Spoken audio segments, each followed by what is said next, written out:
People like stars here. But really, when you get to the heart of it, they like the idea of stars. They like the idea that a person can dream about becoming something, and there's nobody stopping them from giving it a shot.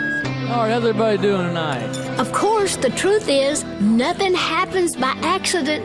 Nobody gives out dreams for free. If you're going to chase a dream, you're going to have to work for it. You're going to have to want it so bad that you'll do just about anything to get it, over and over again. Because really, it's not that complicated. It's not just about talent. It's not just about dreams even. It's about what people are willing to do to chase their dreams. All right, how we doing, Texas? We see it every day and every night. There is nothing more beautiful, nothing more inspiring, nothing better than seeing the stories of the next stars unfold right in front of your eyes. He's got a chance to go in the first round, Rich. Going from nowhere to the top of the whole world, their lives changed forever. Now tonight, football's most promising names get set to realize the dreams they've been chasing since the beginning. So grab a bar stool, pull it up, and settle in. This show's just getting started. Let's hear those names called out at the NFL Draft in Nashville, Tennessee.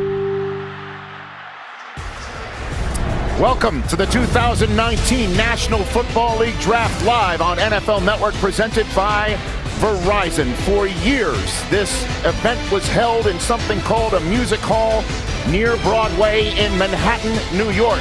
And now it is on the road and traveling and has turned a road called Broadway in Music City into an actual draft hall. It is an amazing spectacle right here in Nashville, Tennessee, for the 2019 NFL Draft that has been filled with intrigue and drama, and it is all about to suddenly subside with answers to long-standing questions involving the Heisman Trophy winner, Kyler Murray. My name is Rich Eisen. I'm pleased and honored to be right here in this chair for a 15th straight year hosting a National Football League Draft on the NFL Network. And at the end of the set, it is great to see Daniel Jeremiah in that seat next to my Hall of Fame quarterback, my quarterback, Kurt Warner, and for the 8th year out of Stanford, the football coach at Stanford. Good to see you, David Shaw. Thanks, Rich.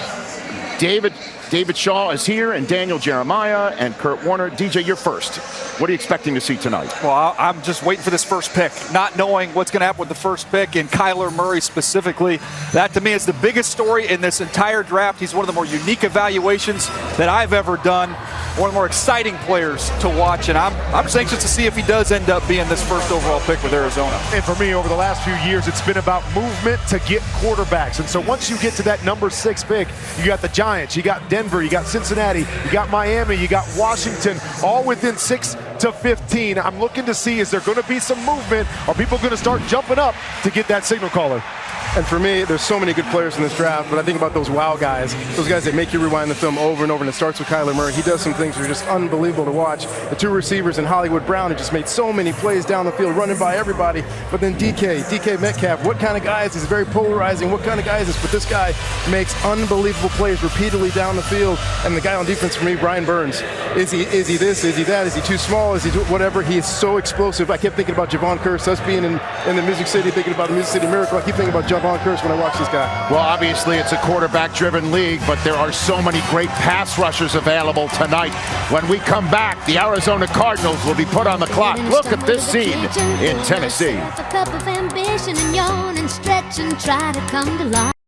So we're here on the draft set that was built out of whole cloth right on the banks of the Cumberland River at the foot of Broadway. Up Broadway at Tootsie's. Chris Rose, take it away. Thank you, Rich. I'm just happy you never had to run your 40-yard dash through those people. You'd never have cracked 6 seconds. Chris Rose, joined as always by Charles Davis in the 74th overall selection of the 01 draft, Steve Smith. What are you most looking forward to tonight, my man? What I'm really looking forward to is the Oakland Raiders and the New York Giants. You heard Dave Gettleman talk about he doesn't want to have a culture problem. Well, this is your opportunity with your draft equity to change the culture. in New York and also in Oakland. So I'm really interested to watch and see how do they pick and who do they pick.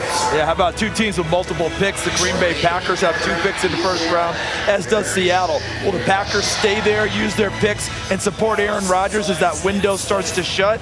And what about Seattle with Russell Wilson's new contract? How do they reward that? And they will still need some pass rushers now that Frank Clark's gone to Kansas City. Ready to get this thing rolling? Absolutely. Let's throw it back down Broadway. Rich Eisen, take it away. All right, thanks very much. We are here. Look at that. Honestly, I mean, look at that scene. That's the idea, is to take a living, breathing, vibrant thoroughfare that is a destination for tourists in this great National Football League American city of Nashville, Tennessee, and turn it into a party, a draft hall. We're expecting 6 figures of fans. They might get a little wet tonight with the weather turning, but so far it is so good. The football and weather gods have talked, and it is on. The it being the 2019 National Football League Draft.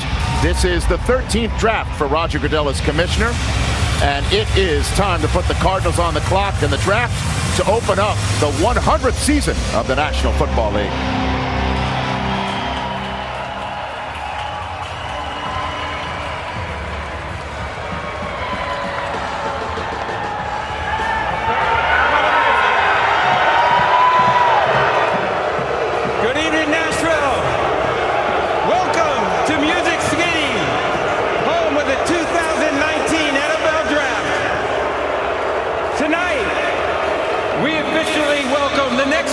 Of players in celebration of the NFL's 100th season. Before we get started, we have a special announcement that will help launch new memories for one NFL fan. I'm joined by 3 remarkable men who will assist with this moment. Hey, Marcus, you want to say something to your hometown crowd? How's it, Nashville? Welcome to the NFL Draft. Enjoy yourself. Let's go.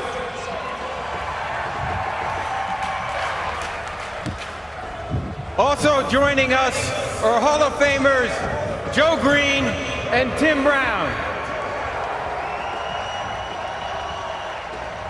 All 3 of these men embody excellence on and off the field and represent greatness across generations of NFL history.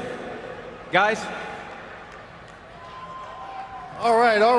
Tonight, as part of NFL 100, we are announcing the greatest prize in the history of professional sports. One fan is about to win 2 season tickets for the next 100 years. Thousands of incredible fans around the world showed us their passion for their team and how generations of families have been connected through football. With us here tonight are the 3 finalists.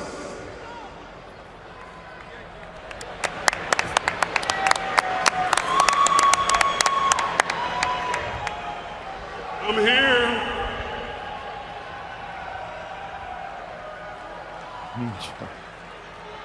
And the winner of NFL season's tickets for the next 100 years. That's what I said, 100 years. Representing the New York Giants. Go, go, go. Greg Hampton.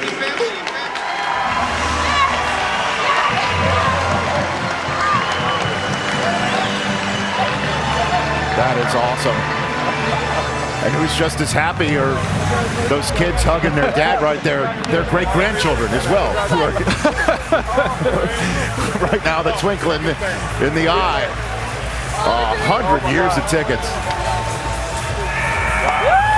That's a strong suit game for his son, too. That's a great suit.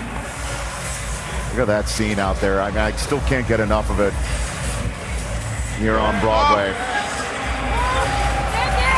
You got the gold football. That's neat. Great way to start this event off with a fan getting, and his family getting that amazing prize given to them by Mean Joe Green. Okay, it's time to start the draft. Congratulations, Greg, to you and your family. you will enjoy NFL history together for decades to come. Now, you guys ready to get started? The 2019 NFL Draft is now officially open. The Arizona Cardinals are on the clock. All righty, this is it. The drama is building, and it's about to finally get, as rain is coming down on Nashville now. It's about to get rolling right here as we look on the Honda War Room cam here of the Arizona Cardinals, our first one. And we peek on in, and there's Steve Keim over there on the left. At the top of the table is Michael Bidwell and Cliff Kingsbury on the right. It was last October when he said, as coach of Texas Tech, getting set to take on Oklahoma, that Kyler Murray, he would take him first overall in an NFL draft if he had the chance. And who knew at the time that here we are on April 25th, and he actually has that chance. So we're going to find out if he was just talking up of the opponent, or he really feels like this guy is the guy who he wants to hitch his wagon to as he gets his first crack at being a head coach in the National Football League. The best players available, Daniel Jeremiah, on your draft board. Let's get to that right here. Well, to me, you look at the defensive lineman. This is a defensive-heavy draft. That's why I have Nick Bosa, Quinnen Williams right there at the very top of the list. Kyler is my top quarterback, though. And last year, this offense in Arizona, last in everything. I won't read you all the numbers. Trust me, they were bad. They earned that first overall pick. And Kurt, they went out and got a new coach. The question is, are they going to go get a new quarterback? That is the question, and there are a lot of issues. You know, we saw that with Josh Rosen, who they drafted top 10 last year. Offensive line struggled. Not a lot of weapons around him. You go get another quarterback, you're not going to have a lot of weapons around him this year either, but you got a playmaker, an athlete that can create some things on his own in a system that they seem to think is going to fit him perfectly. So if they go Kyler Murray, he's going to have to do a lot of carrying this football team next year. And when you talk to folks around the league, the only concern, the major concern with Kyler Murray is the one that I have, and that's durability. But there is some hope and there is some good news in regards to his durability because he does a phenomenal job of protecting himself. Watch him run out of bounds right here. Don't take that unnecessary hit. Now you're playing against Alabama. They've got you. You've got nowhere to go. Don't fight for an extra 2 or 3 yards. Give yourself up and go down. Do not take unnecessary punishment. You get a free run through here against Oklahoma State. Don't take that hit. Go down. Does a nice job of preserving himself there. And then this is something that I love. He turns his shoulder, which is very difficult to do, to save from taking a big hit. And a lot of people do that. They lose their accuracy. Not Kyler Murray. Watch the ball placement against Alabama, falling off the mound. And this thing's on the money for a touchdown. So he's not a big guy. He's done a great job of protecting himself, but it's going to be a lot more difficult when you go from playing behind that Oklahoma offensive line in the Big 12 to playing behind this Cardinals offensive line in the NFC West. But at least you're not going to have to teach him how to slide. He knows how to do that, Coach. Absolutely, absolutely. You know what I've thought about the last 24 hours? I thought about Deshaun Watson last year. Or his rookie year. Deshaun Watson, they drafted him. He's going to be a backup quarterback. And the reason why he became the starter, not because he beat out the starter, was because they were bad up front. They couldn't protect. They wanted a guy that could get him out of trouble, that can minimize the bad plays and make some plays with his legs. And he had provided a spark. And I look at this guy could be that same thing. Well, it's another first-round selection for general manager Steve Keim, who we saw just sitting there. He wasn't on the phone, maybe fielding calls for Josh Rosen. There didn't seem to be much activity on the Honda War Room cam that we peeked in just at the outset of being put on the clock. They're 3.5 minutes in, and you could see right there. They've gone defense quite a bit, and now Josh Rosen. Is it possible he could be on the move, or is he their guy and they'll add a defender first round, first overall to that list right there? Chris Rose is up the road here in Nashville. Take it away. Thank you, Rich. Charles Davis, Steve Smith, put on your Steve Keim hat. What are you doing, Steve Smith, with the #1 overall pick? Well, you got to go ahead and move up and get your guy. And what I mean by getting your guy is understanding when a new coach comes in or a new general manager, they want to have success or failure with the guy that they choose. That happens all the time. Big plays, Arizona Cardinals 2008, last. And yards per play, last. You have to create a culture that says we are all in and making some playmakers, getting some playmakers. Larry Fitzgerald's an older player. He will be replaced whenever he decides. But you got to get a guy that you feel comfortable with and that your coach feels comfortable coaching. Yeah, so is that the quarterback? That has to be the quarterback. Right. And I can tell you this. We're talking about Arizona. Watch the Bengals. They're going to possibly move in there too because a new coach always lives or die with his guy, Did you just say not someone else. The Bengals are trying to move up from 11. That's what you would do? I'm just telling you, offense is hard to build a good, solid offense. Okay. Yeah, I'm not so sure. He's talking about Bengals going all the way up to 1 to get. You talk about the Bengals picking a quarterback with a new coach in Zach Taylor. And remember, they didn't extend Andy Dalton. But when we're talking about the Cardinals, they've gone down the road so far now. You have to go with Kyler Murray. You've set it up that way. If you thought Josh Rosen was going to be your guy, they would have set that up right from the beginning. Got Cliff Kingsbury with him, talked about what they would do in the future, worked on the offense. That hasn't really happened. This is about getting Kyler Murray, as Steve said, his guy with the new head coach, and off they go. Cardinals have drafted a quarterback 4 times in the first round. Last year, Josh Rosen, Matt Leinart in 06, Kelly Stopper, who never played for him, in 87, Steve Pisarkowitz in 1977. None of them had a winning record with the Cardinals. Rich Eisen. All right, let's check in on that Honda War Room cam again. We're less than now 4 minutes to go, and has anybody moved? I don't know if anybody's moved. We're saying hello to everyone in the Honda War Room cam. I don't know if it's kind of like Braveheart where they're screaming hold as the Marauders are coming their way, but is that a picture or is that actually video? No, that's people are moving in there. So hello to Mr. Bidwell and the rest of the Cardinals that are in that room. Ian, what can you tell us? Less than 4 minutes to go now here on the Josh Rosen front. Is there anything happening? Rich, when these rumors first began about the Cardinals possibly taking Kyler Murray, general manager Steve Kahn reached out to Josh Rosen's agent and told him that the Cardinals eventually tweeted, which is, "You are our guy." Meanwhile, a couple months later, it does seem like they are primed to take a quarterback. And from what I'm told, the Giants and the Redskins have told the Cardinals, if you take Kyler, if you want to trade Josh Rosen, make sure that you call us. But the Cardinals clearly not going to just give him away. What do you think of that, DJ?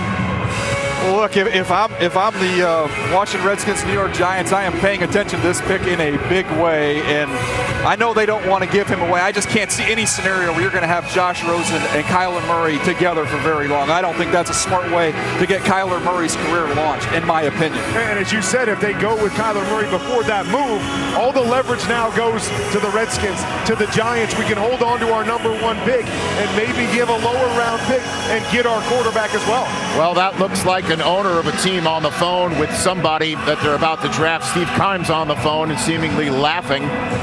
So we have some movement on the Honda War Room cam right there for Arizona, and it is just such a major, significant moment in this draft. If it is Kyler Murray, what it means for that franchise, what it really does mean for the evaluation of the position in the sport, and obviously what it means for Josh Rosen, what it means for those fans. And if they don't do Kyler Murray, if they don't choose Kyler, what that means for those fans in that organization. I think back to when Kyler Murray transferred to Oklahoma, how frustrating it must have been to sit and wait behind Baker Mayfield.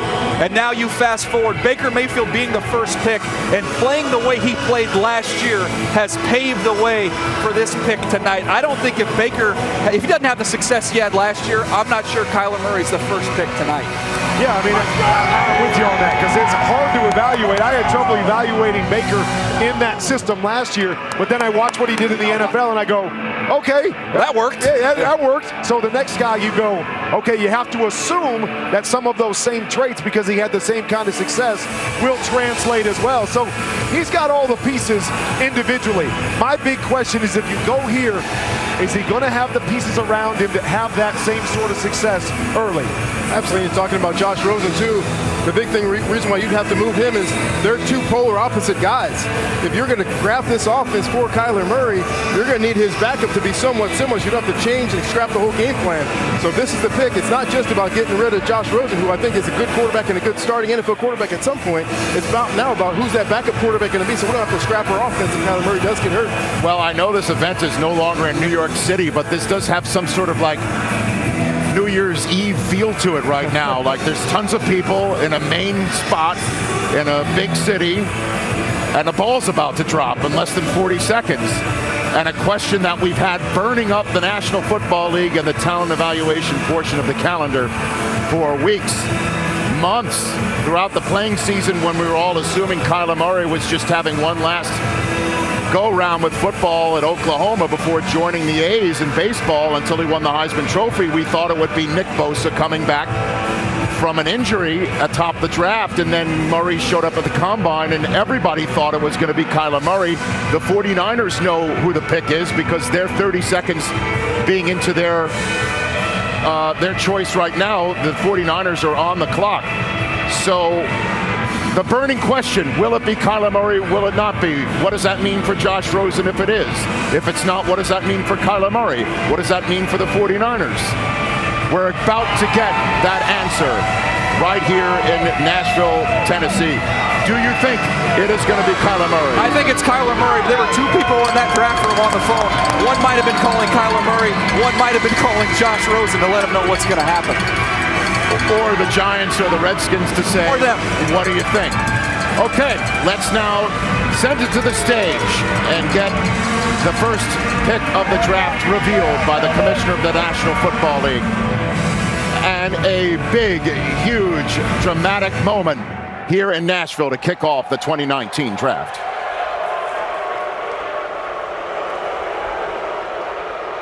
With the first pick in the 2019 NFL Draft, the Arizona Cardinals select Kyler Murray, quarterback, Oklahoma. And so it is.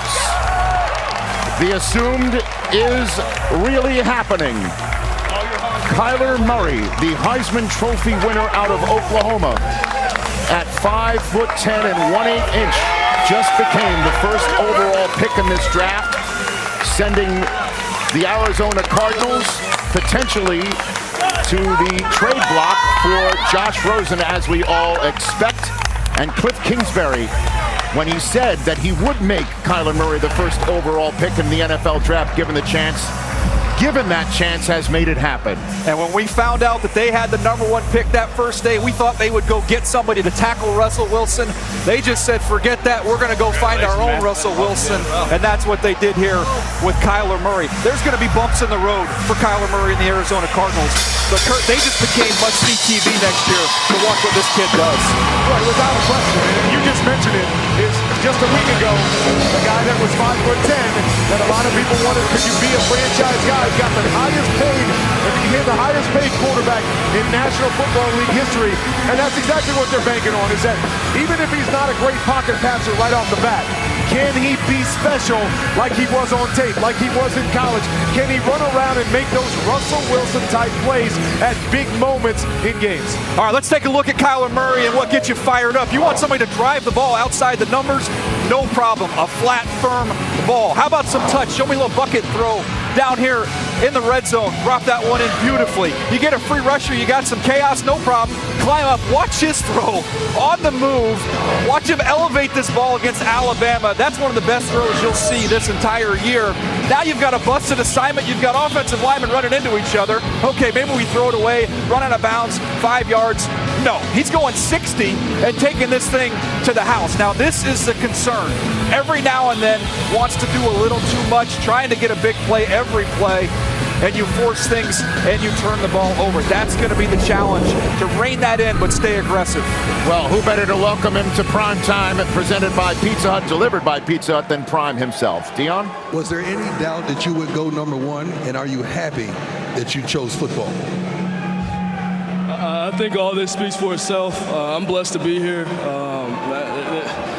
I can't even put it into words. It's a dream come true. Was this the plan all along? As a kid growing up, you always dream of being the #1 pick in the draft, and to be here, I think it's just a testament to God and all the hard work, everybody who's pushed me and helped me get to this point. The Cardinals are surely excited, but there's another quarterback there. They may trade him, they may keep him, you don't know, but what do you bring to the table there? I'm ready to go, no matter what the situation is. I'm a winner, I love the game, and one thing they'll get out of me is I'm going to go hard every time I touch the field. Proud of you, man. Back to you, Kurt. Thanks a lot, Dion. And we talked about Kyler Murray and the Arizona Cardinals wanting him to be the next Russell Wilson. So let's take a look at the Dodge draft comparison between him and Russell Wilson and what both of these guys do extremely well. And we'll start here with Russell Wilson. Out of the pocket, right?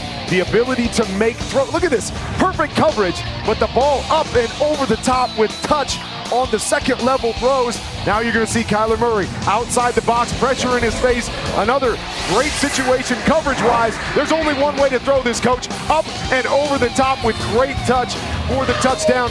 Now you get pressure, right? Things break down. You got free runners coming at you. Nobody better than Russell Wilson. And a little shake and bake, eyes down the field, and a strike on the move. Kyler Murray can do the same sort of things. He's looking left. They're bringing a free runner to the right. That's an easy sack, right? Not for this guy. There's the shake and bake, the eyes down the field. Big play after big play when things break down in front of him. That's what Arizona is hoping they're going to get from this young man. And as you mentioned, DJ, the fans there love it out there at State Farm Stadium in Glendale, Arizona. Baker Mayfield, who went first overall out of Oklahoma. It's the first time we've ever seen quarterbacks from the same school go in the first round in back-to-back drafts, let alone being first overall picks, let alone both being Heisman Trophy winners. So this is draft history that we may never see again. And then the Cardinals are just going to send this kid out. There's going to be, with your comparison there, Kurt, there will be 2 Kyler Murray versus Russell Wilson games on the schedule every year in the NFC West. It's going to be interesting to see how quickly he progresses in the NFL. And it's going to be must-see TV. Kurt said it's going to be must-see TV. You're going to have to watch this guy. This guy is special. He's exciting. But the big thing is now for me, they did what we thought they were going to do. They did the thing that makes sense. They've got the coach. They got the quarterback. Now you got to go make it work. Now you got to add pieces around him. This guy can hold you and keep you alive because he can keep plays alive. But now you got to put guys around him. You got to protect him up front. You got to give him a great defense that get the ball back. This is just the beginning of the process. Yeah, and the first Arizona game coming up this year is going to be against Detroit. So that'll be interesting, assuming that they put him in right away. The Next Gen Stats presented by AWS takes a look at the top 5 edge defenders according to Next Gen Stats. With the 49ers selection being in, the Jets have been on the clock for at least a minute. So we'll see if this is Nick Bosa, if it is Quinnen Williams, could it be Allen? There's everybody else not named Kyler Murray obviously available for the San Francisco 49ers. Let's send things back to the podium and the commissioner with the second name of the night.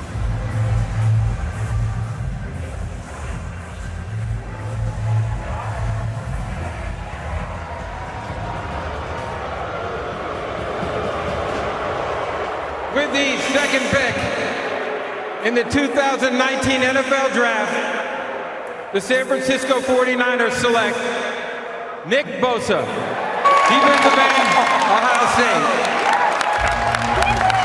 So Nick will play his ball out on the West Coast in Northern California, and we all know his brother plays it in Southern California. His father also a first-round selection, so the Bosas, you'll see in a second, join some pretty respectable company in the NFL in that department.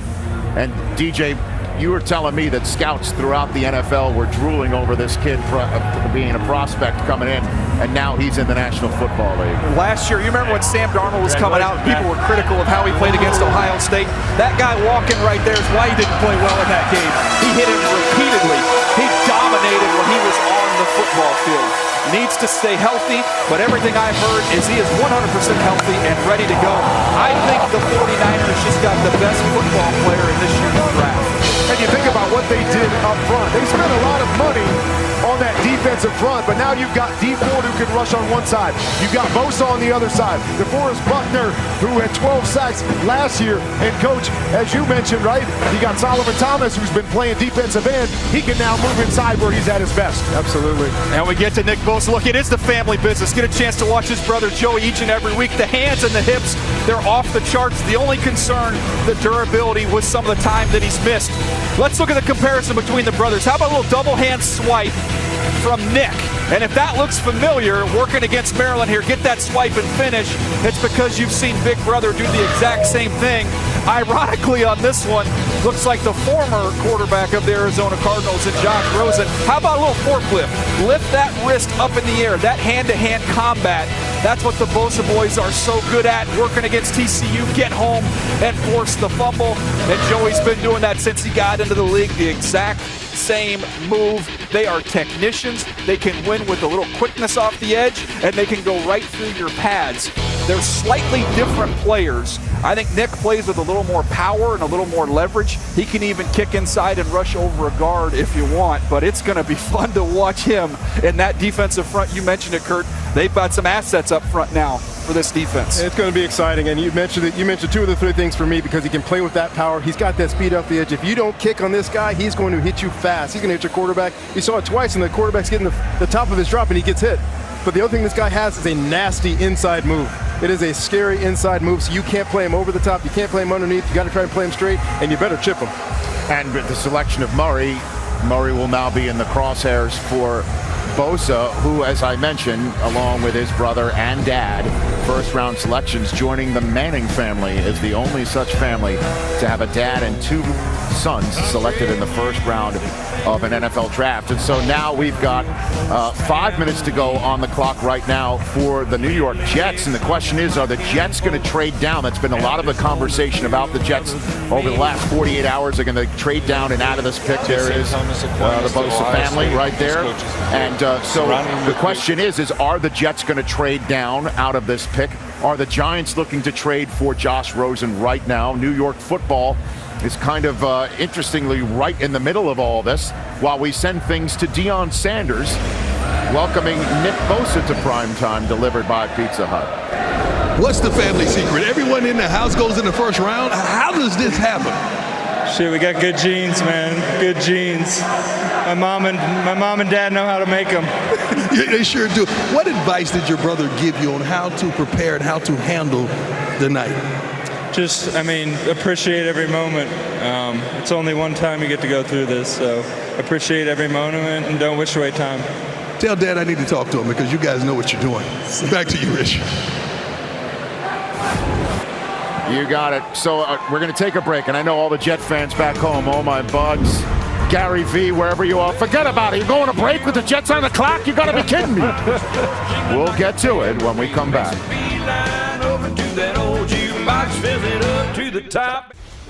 All right, we're back on NFL Network, and the Jets have made the pick. They did not trade it. The pick is in. The Raiders are now on the clock, which means Mike Mayock is on the clock for the first time as a general manager. As we look in on the green room built by Lowe's, there's Christian Wilkins waiting for the call that's going to change his life. Who do you think the Jets are going to take here, DJ? Well, it's got to be one of the D tackles, is my guess. Ed Oliver, Quinnen Williams. They also need an edge rusher. Josh Allen's out there. To me, it's got to be one of those 3. What do you think, Kurt? I would agree, and we talked about this a lot. I think it depends on what kind of system Greg Williams is going to run. If they're going to run a 3-4, I think Josh Allen is the perfect guy. If they're going to play more of a 4-3, you go inside with one of those D tackles. Having competed against Greg Williams in the past, he wants a guy that gets after the quarterback. He's going to send him every single way possible to get after him. Well, last year the Jets traded from 6 into the 3rd spot, selected Sam Darnold. This year they just flat out earned it. They're sitting there at 3, and they could use a nice new pass rusher for Greg Williams to go and scheme their way to try and take down the GOAT if they possibly can. The Jets do take on the Patriots in week 2, so we'll see what the Jets do right here and add to Adam Gase's new roster, along with Le'Veon Bell and more. We'll send you to the podium right now. Who are the Jets gonna pick? And how dare they play cold as ice for the Jets pick? What is the matter with these people? With the 3rd pick in the 2019 NFL Draft, the New York Jets select Quinnen Williams, nose tackle, Alabama. So it is a member of the Crimson Tide that is going to play for the New York Jets, heading off to New Jersey tonight. Quinnen Williams is as good as they come, and he's heading his way to take on the rest of the AFC East. Every single game, the most dominant player on the field was Quinnen Williams. You watch Alabama play, you can't take your eyes off him. This, to me, was the best player available, the 2nd best player in the draft. I thought this was a home run pick for the Jets. And now you look at this defense up the middle. Ozzie Newsome used to always say, you build that defense up the middle, coach. You remember those days. Absolutely. Leonard Williams, Quinnen Williams up front. You go sign C.J. Mosley to be that alpha dog in the middle of your defense, and you've got Jamal Adams, one of the best young safeties in the NFL. That's pretty darn good. I'm looking at my sheet right now, and it doesn't make sense. I see 6'3", 303 pounds, 4'8", 40-yard dash. He's too big, he's too fast, and it's exactly what Daniel said a little while ago. This kid has no idea how good he's going to be when he's 25 years old. This guy could be scary. He's got the world by the palm of his hand, and I wish him the best. All right, when I talk about him being dominant, I can show you what I'm talking about because it is enjoyable. I like to just put my feet up. I'm a big popcorn guy. I like to have a little popcorn when I watch Quinnen Williams because watch him just dominate on this tape against good competition. That's a draftable center working half a man, get right around him for a sack. Early in the year, a lot of one-on-ones. Another draftable center immediately wins right now. Get back in the backfield and make a play. Now he starts getting some double teams and triple teams later in the year, and bodies start flying, and he still finds a way to get home. Working again. Two guys are not going to be able to stop Quinnen Williams. He splits them and collects a tackle for loss. And then they said, well, let's throw a running back at him. Well, thanks a lot for that assignment if you're that running back.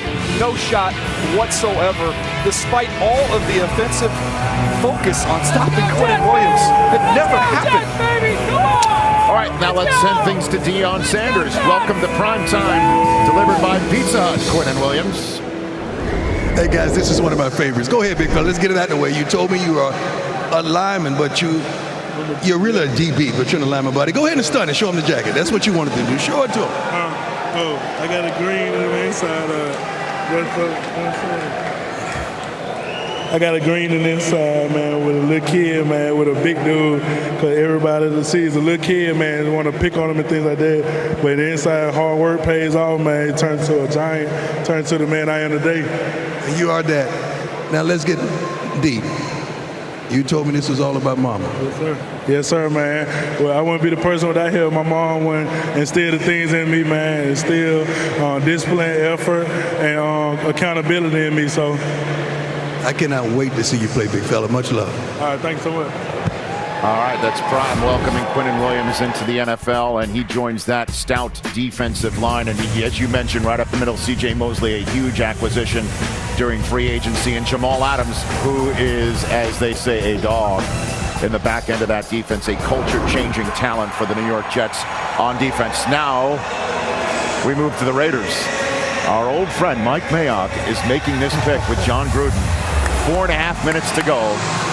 You take a look again at the outset of the season. Khalil Mack goes to the Bears. They get a whole host of picks. Middle of the season, Amari Cooper goes to the Oakland Raiders. They get a first-round selection in that to give them 3 tonight. And then you add to the fact Antonio Brown is a Raider now. Arguably the best in the National Football League at that position. Trent Brown to keep the quarterback upright. Tyrell Williams is a terrific addition.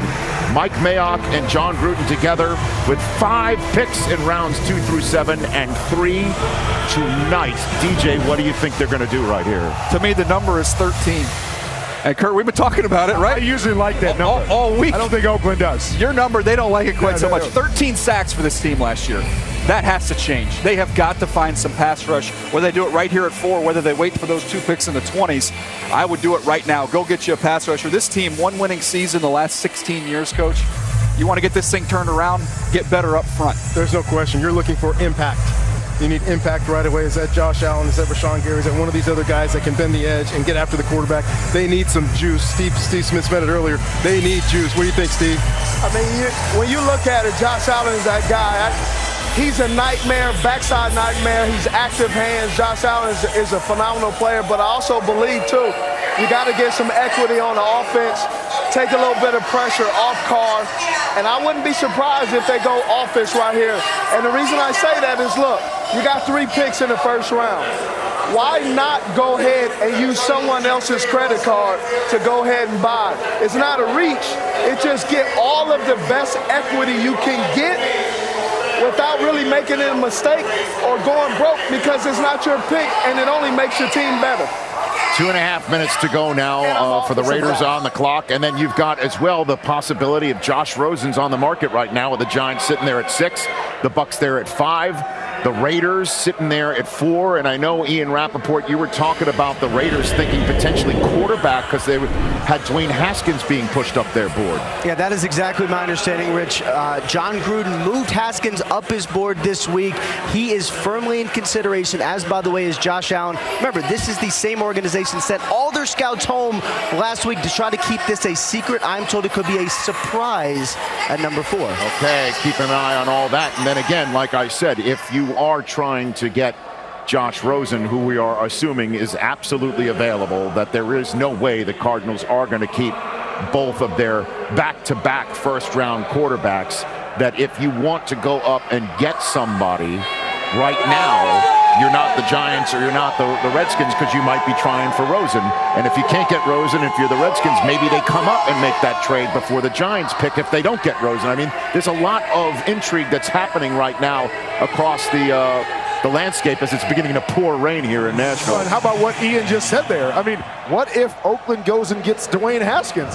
Now you've got Derek Carr and Josh Rosen available that you can go and get if you're looking for a quarterback. So a lot to be determined, not just with what happened with the number 1 pick, but right here at number 4 as well. The difference in those situations to me, though, Derek Carr could still be the starter next year, and you would not throw Dwayne Haskins out there. I don't think they would make that move. I think they could coexist. I do not see Josh Rosen and Kyler Murray. They're too close in age. I don't see that working. So it's a little bit different. I'm fascinated to see what Mike Mayock does right here, because it's a total turn. If you go Dwayne Haskins, I mean, you are really starting from the basement here and trying to build this thing up. I think they've got some good players right now. They could add somebody to help Derek Carr. And the pick is in, and the Bucs are now on the clock. And Derek Carr also comes with a heavy price tag. I mean, you've got to have the cap space already built in to acquire him on a draft night, whereas Rosen, it's a different story in that regard. So it's just a lot to think about while the Bucs are on the clock, and there might be quarterback-hungry teams to trade up into the top 5. And in order to do that, you got to make a deal with the Buccaneers, because the Raiders have made their pick, and Mike Mayock's first selection as a general manager of the Oakland Raiders alongside John Gruden is about to be revealed. Let's send things up to the podium right now. The commissioner of the National Football League with the pick of the Oakland Raiders, with the Buccaneers and presumably the Giants right behind them.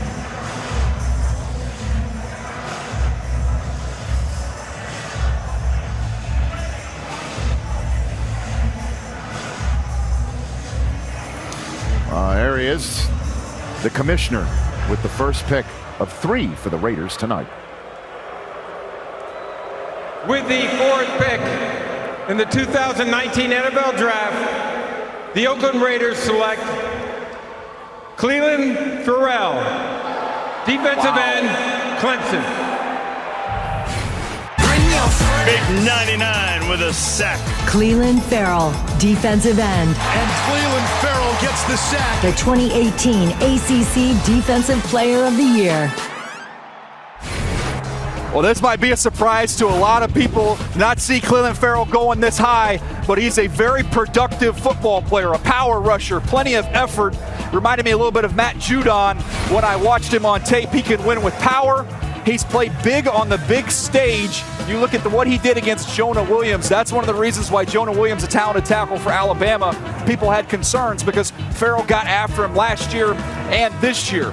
Most people had him pegged in that 20 range, maybe a little bit earlier. But guys, I'll tell you this. I did my homework and talked to all these scouts. I got a chance to do my homework on Clelin Ferrell. I talked to his high school coach. I talked to college coaches, teammates. He had the highest character of anybody that I spoke to in this year's draft. And Mike Mayock made the comment in his first press conference, we need foundational players. This is a foundational type player. People will say it's too early. I think this is a safe pick right in the middle of the fairway. And look at the emotion at home presented by Home Depot in Richmond, Virginia. The party is on there for the Ferrell family. That is just neat stuff. And Mike Mayock said also on this draft show last year when he was talking about John Dorsey about to make his first selection as a general manager, that as a general manager, you need to make a tone setter for your first pick about a high character guy off the field and a good player on the field. And you just saw that pick for the Raiders. Bucs, Giants, Jaguars, Lions coming back to rainy Nashville. All right, the Lexus Draft Tracker showing Murray and Bosa. It's kind of chalk, if you will, the way a lot of mock drafts went. Followed by Quinnen Williams with the Jets, and then Mike Mayock's first pick as a Raider GM. A little bit of a curveball in Clelin Ferrell from Clemson, and in the common draft era, only twice have 3 defensive linemen selected in the top 5 picks of the NFL draft like tonight. Most recently in '85, Bruce Smith went, and he was followed by Ray Childress, a 5-time Pro Bowler, and then another Hall of Famer. Chris Dolman was selected 4th by the Vikings. Charles, what do you think of Mayock's first pick right there? Well, it was a bit of a surprise for me, guys, because we were talking about Josh Allen being there as a dynamic edge rusher. Ed Oliver's an inside presence. But Daniel Jeremiah talked about how they like the character of Clelin Ferrell. Now go back to his time at Clemson, a very intelligent pass rusher. I saw him take great angles to the quarterback, made sure he had the right passing lanes, and don't forget he benefited from a really good defensive front. Dexter Lawrence inside, Christian Wilkins inside. But now that he goes to Oakland, he's going to help those guys as well, and he'll need help from Maurice Hurst and Jonathan Hankins. But Arden Key has got to be the happiest guy going to get some help as another edge rusher coming outside. But Clelin Ferrell goes to Oakland, he's got to get to work. By the way, great stuff there, Charles. And look at that shot behind Charles down Broadway. It's just awesome. It's so awesome, right? And so it's interesting. We should mention, after we're done tonight, we'll be all of us on NFL Total Access. And then, DJ, you and I stay after class. We're interviewing Mike Mayock. I just wrote down 2 questions. Yeah. And he's got 2 more picks to go tonight as well. All right, the Bucs have made the pick. Let's take a look at the Honda War Room camp of the Tampa Bay Buccaneers, and it is awesome to see Bruce Arians back in a draft room. Bruce Arians back. Oh, nice jacket lid combination out of Bruce Arians, who's out of a booth, which means he could say whatever language he wants, could do whatever he wishes, and it's a really neat moment that we're going to see right here.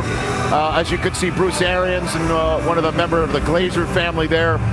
The pick is about to be made, and the announcement's about to be made by somebody who is here on behalf or with the Make-A-Wish Foundation. And that's how we're going to see some interesting special picks, if you will, made tonight during the first round of the draft and throughout the draft. So let's send things up to the commissioner to finish up the top 5, as the Giants are already 90 seconds into their pick on the clock.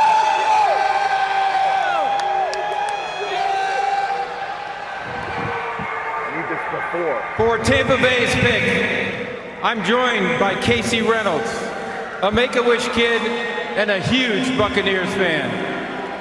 Casey's been fighting cancer, and tonight his wish is to be granted to announce the opportunity to be granted to announce the Buccaneers' first-round pick. We hope this wish gives Casey the physical and emotional strength to face any challenges that come his way. Okay, Casey, now's the time.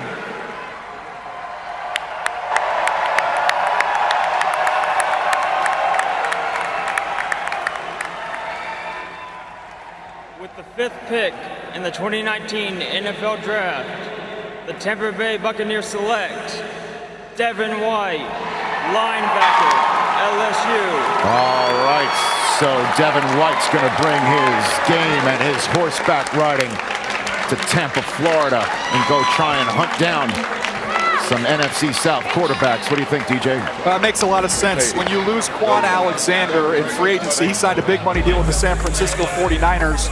They went out and found, in my opinion, an upgrade over Quan Alexander. Both played at LSU. This is a player with tremendous range, sideline to sideline, and he can cover. You look at that division, you've got to deal with Alvin Kamara and Christian McCaffrey. Your linebackers, coach, they better be able to run and cover. By the way, you see the boot situation? The 3-piece suit boot combination right here by Devin White? This is neat. Sorry, I had to point out the footwear, coach. Oh, no problem at all. This kid is fast, right? He's a new school linebacker, I like to call him. He's a sideline-to-sideline guy. You don't see those big, physical inside linebackers or those guys anymore. He's got to cover. He can scrape and hit. He can scrape sideline to sideline. You see him cover tight ends. You see him cover backside of the backfield. This guy is a difference maker on the defensive side. Yeah, he's a fun player to watch, and when you study him, Some things just jump off the screen to you when you're watching that LSU tape. The range, we've talked about it, but even off the field, you talk to everybody. Character leadership, off the charts. The only problem is he's got to beat blockers to spots because he can get hung up a little bit on blocks. What am I talking about? Explosive sideline to sideline range. Boom! He delivers a huge blow. He flows through traffic. This is what I'm talking about, beating blockers to spots. Don't take them on if you don't have to. Just beat them to the spot. And once he arrives as a tackler, watch this lawnmower right here. Pull that cord and rip the ball out. Generate a big-time play. Now you see him chest up in the hole. He's a firm tackler. He can get downhill. And again, coming inside as a blitzer. You can blitz him from depth or you can blitz him from off.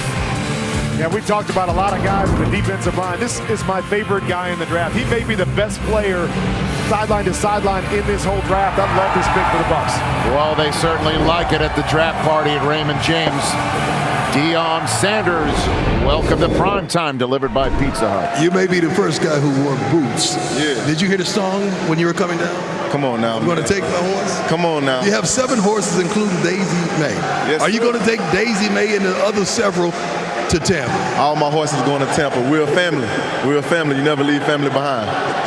What should Tampa Bay Buccaneers expect out of you? They should expect a hard worker, a great guy off the field, guys who are going to be passionate about the game, and a 3-down linebacker, and a guy who's willing to do whatever it takes to win. Well, I love it already. Back to you, Steve. Yes, sir. Okay, Steve Smith. I really love this pick because when you look at the NFC South, you have Cam Newton, a very mobile quarterback. Then you have Drew Brees, who's going to push the ball down the field. You got to have a guy that's in the inside that's going to anchor it, but he's also going to attack the defense. And he's a road grader. He's going to bring the fight to the offense. And being an offensive player, you don't want those type of players. So Coach Arians and the Tampa Bay Buccaneers, I believe, have a guy moving forward that is going to be a staple that they can build around them. Great pick. All right, let's check in on the War Room cam for the New York Football Giants. Dave Gettleman on the right. He's the one making the pick. Here's Steve Tisch at the top of one table right there, one of the owners of the New York Giants. The Mara family also in that room on that War Room cam. And Phil Simms went 7th overall in 1979. They won 2 championships with Phil there. Obviously, Jeff Hostetler won a Super Bowl in place of the injured Phil Simms. And then Phil Rivers, yes, technically a Giants first-round selection that they swapped for Eli Manning, who's won 2 Super Bowls for the Giants. And that's it in the Super Bowl era. Could they make the pick? It's in now. The Giants have made the pick. Is it Dwayne Haskins? Are they talking trade for Josh Rosen in the interim while maybe using this pick on somebody other than Haskins? What do you think, Daniel? We're going to find out if they love a quarterback or like a quarterback. If they like a quarterback, they'll wait till 17. If they love a quarterback, we'll see it right here. Yeah, I mean, this is an interesting one. I thought maybe going into this offensive tackle to kind of secure things offensively, but with Josh Allen there, I think this is a great opportunity to get a guy that can play the edge, can rush the passer, which is something they need. They need help on defense. I think they may go Josh Allen right here. Well, if they do that, that would make 5 straight defensive players after the Cardinals made Kyler Murray the first overall pick in this draft. Let's send things now to the commissioner at the podium with the Giants pick. With the 6th pick in the 2019 NFL Draft, the New York Giants select Daniel Jones, quarterback, Duke. So they do love a quarterback, and it's the kid from Duke. Daniel Jones is coming to New York, and obviously they know what it's like to get a Cutcliffe-type product in their house. Obviously, Cutcliffe is a Manning family teacher in a way, obviously, and Cutcliffe is sending Daniel Jones to the pros as the 6th overall pick in the draft. I thought David Gettleman tipped his hand a little bit today when he said, he was asked about the important traits in a quarterback, and he said they have to be able to adjust to adversity, and he said not many quarterbacks in this draft have faced adversity on the field. When you're playing at Duke, Daniel Jones did not play with a player that's been drafted in the NFL during his time as a starter. He was not surrounded by all the talent. He got beat up. He's faced that adversity. I think that was a big deal to Dave Gettleman. Well, and I think when you look at these quarterbacks too. Go ahead, DJ. Take it. Yeah, look, this is a player ideal size and athleticism. He can really move around. I mentioned that limited support. The question is, where does he fall on the range? Is he Ryan Tannehill? That's the floor. You're hoping he's Matt Ryan. He's a very nice deep ball thrower, lots of air. He's more touch than he is drive power throws. You see the deep ball right there, down in the red zone. Again, watch the ball placement and the touch. Put that one right over the shoulder in a very tight window. The toughness inside the pocket. He faced a lot of pressure against the competition he faced, be able to extend plays. They want to get a little more mobile than Eli Manning they have with Daniel Jones. Again, down in the red zone, watch him show his competitiveness right here and fight his way into the end zone. Guys, think about this. Kyler Murray had 23 players on his high school team that were FBS players. 2 of those tackles will be drafted here this week. Kyler Murray had more NFL players on his high school team than Daniel Jones had on his college team. Well, and you look at Daniel Jones, and of course he doesn't have the athleticism of a Kyler Murray. But as I talked about before, franchise quarterback to me is a guy that can stand inside the pocket, can take hits, and can get through progressions and get the ball to his playmakers. That's what you see from this young man. You know he's been taught well. You're going to watch him scan the field. He's looking left here. He doesn't have it. We're going to work all the way back to the right-hand side, make the big second-level throw. And you see this over and over again with him. When I look at a quarterback, I look at eyes. What's he looking at? Right here, he's got an out. He's going to read that corner, DJ. He hesitates a little bit. Look at the timing of that throw. On the money. Doesn't have to throw it 40 yards down the field. Put it on the money, and you get a big play, and that's what you see. What do we say? Does he have the arm strength? Can he make those plays? Well, here's one where he is wrapped up, a guy laying on his ankle, and you watch him make a second-level throw down the field. That's the one question with me. Is when things aren't perfect around him, when the timing's not there, does he have the arm strength to make those special throws? Outside of that, I think he's got the whole package. There's no question, and he's been coached well. I think he's had the best quarterback coach in the country, David Cutcliffe. I think he's the best in the country. He's been coached and coached hard. Coach Cutton doesn't cut any corners. He coaches them hard. This guy reminds me so much of Mitchell Trubisky. We see so many positive things, and you kind of want to see so much more. I think he's in a really good offense for his system. He's behind a great quarterback that they're coming from the same family. They're going to talk the same language. In a year, this guy might be really, really good. So it's not Haskins, and you could take the Giants off the board as a possible Josh Rosen landing as well. Ian Rappaport, why did Daniel Jones, just as I believe the pick has just been put in, why Daniel Jones? Well, so much of this, Rich, was about maturity and how Daniel Jones could handle New York, how he basically shrugs everything off, a lot of adversity. This is a guy who was hit a lot, dealt with a lot, inferior players in college. They believe more so than any other quarterback he could handle all of New York. All right. Thanks very much, Ian Rappaport, the rare Florida State-Duke combination. We're about to get that right there on this stage as we welcome Daniel Jones to primetime, delivered by Pizza Hut. Brian? Did you expect to go to the New York Giants?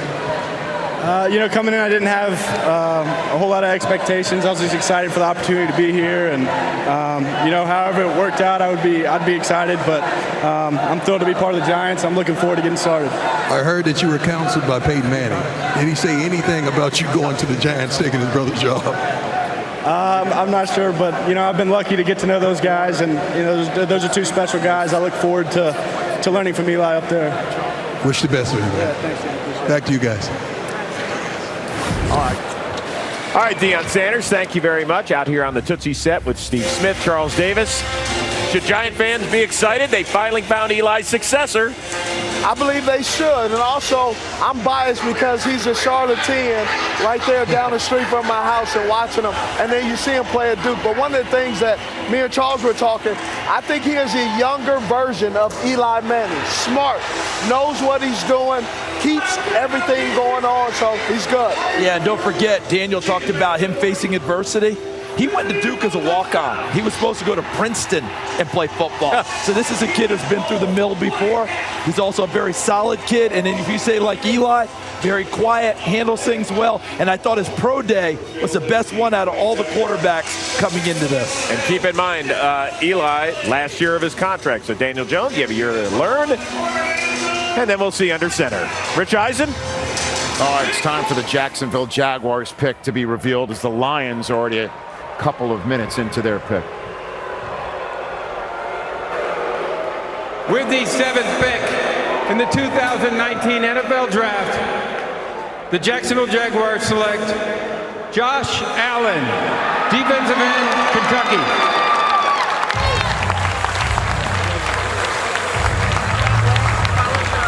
That's his best player available. That's a smart pick. Take the best player available. They didn't get it out of Dante Fowler, ended up trading him to the Los Angeles Rams. They're going to take another crack at it here in the top 10, see if they can't find a pass rusher. I think this is great value where they found him. I thought the third best player in the draft. Yeah, going into this, I thought they were going to go offensive tackle as well. You thought their defense was pretty secure top to bottom. Go offensive tackle and sure things up. But as you said, I don't think they expected Josh Allen to be here at this point. This is the best player on our board, and we're going to knock it off, and that's how we're going to draft.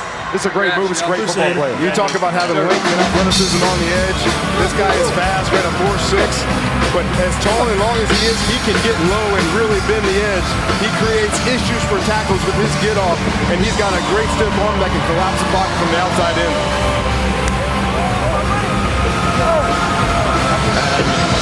His son Wesley is in his arm as he's being drafted. His jacket kind of looks like a Jaguar. It is. I mean, it kind of works. It all works. And he's a guy that a lot of people think it could have been third overall in this draft.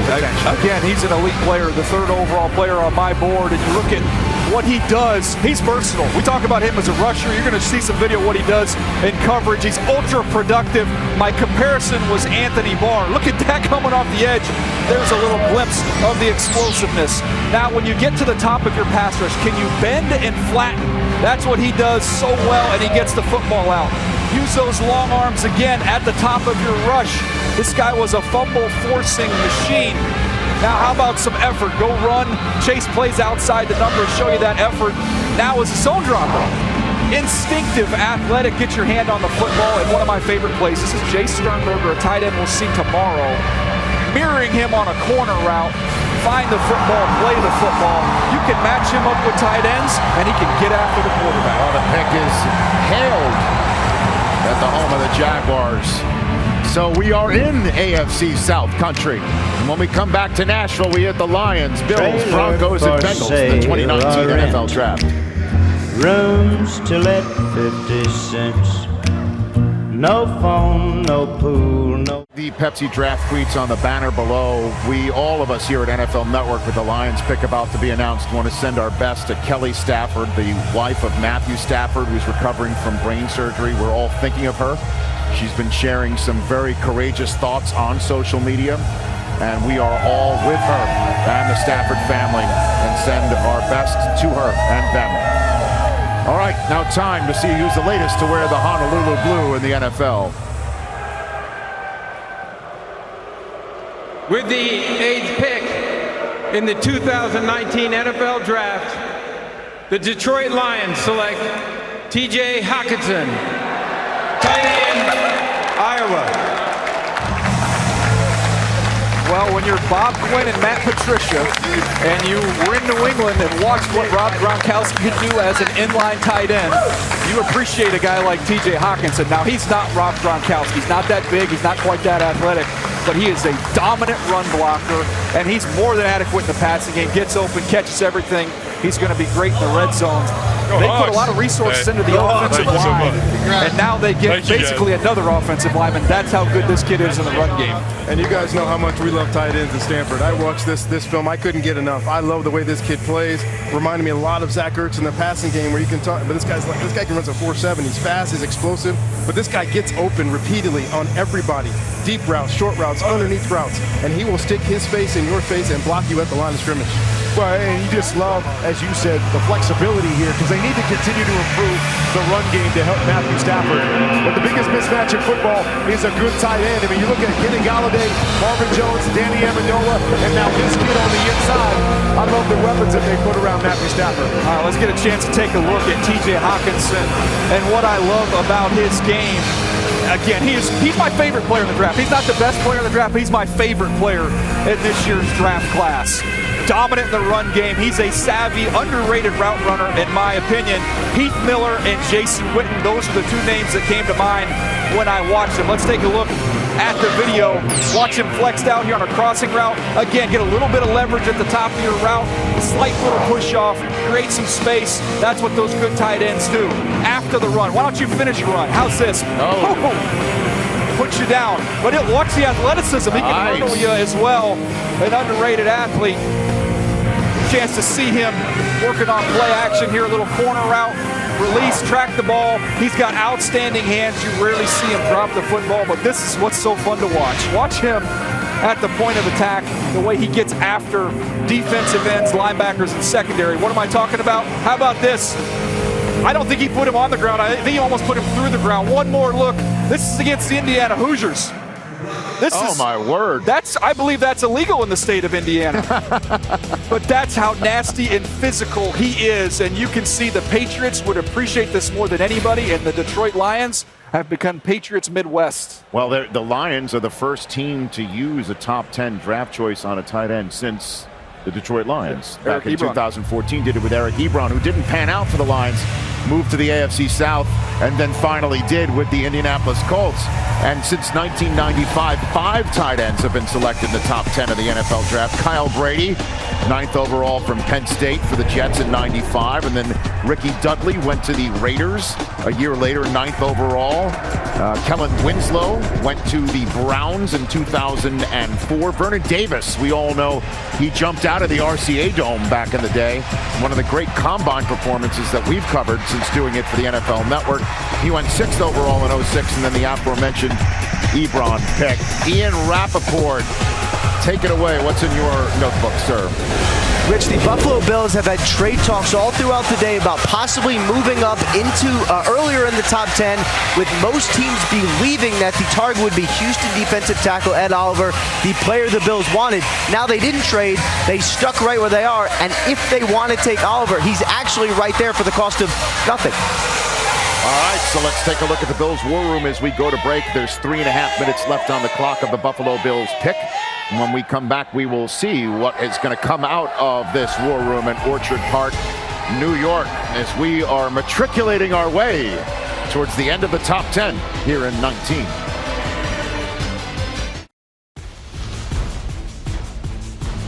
The 2019 NFL Draft is brought to you by Verizon, America's most reliable network.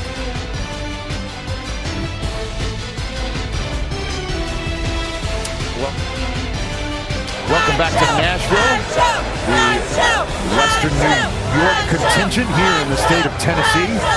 All excited to hear who's going to be the latest Buffalo Bill. As we all know, they chose Josh Allen out of the 7th position last year, which just happened again. My mind is blown about that. We got to get to that later on, but here's the Bills' latest pick. With the 9th pick in the 2019 NFL Draft, the Buffalo Bills select Ed Oliver, defensive tackle, Houston.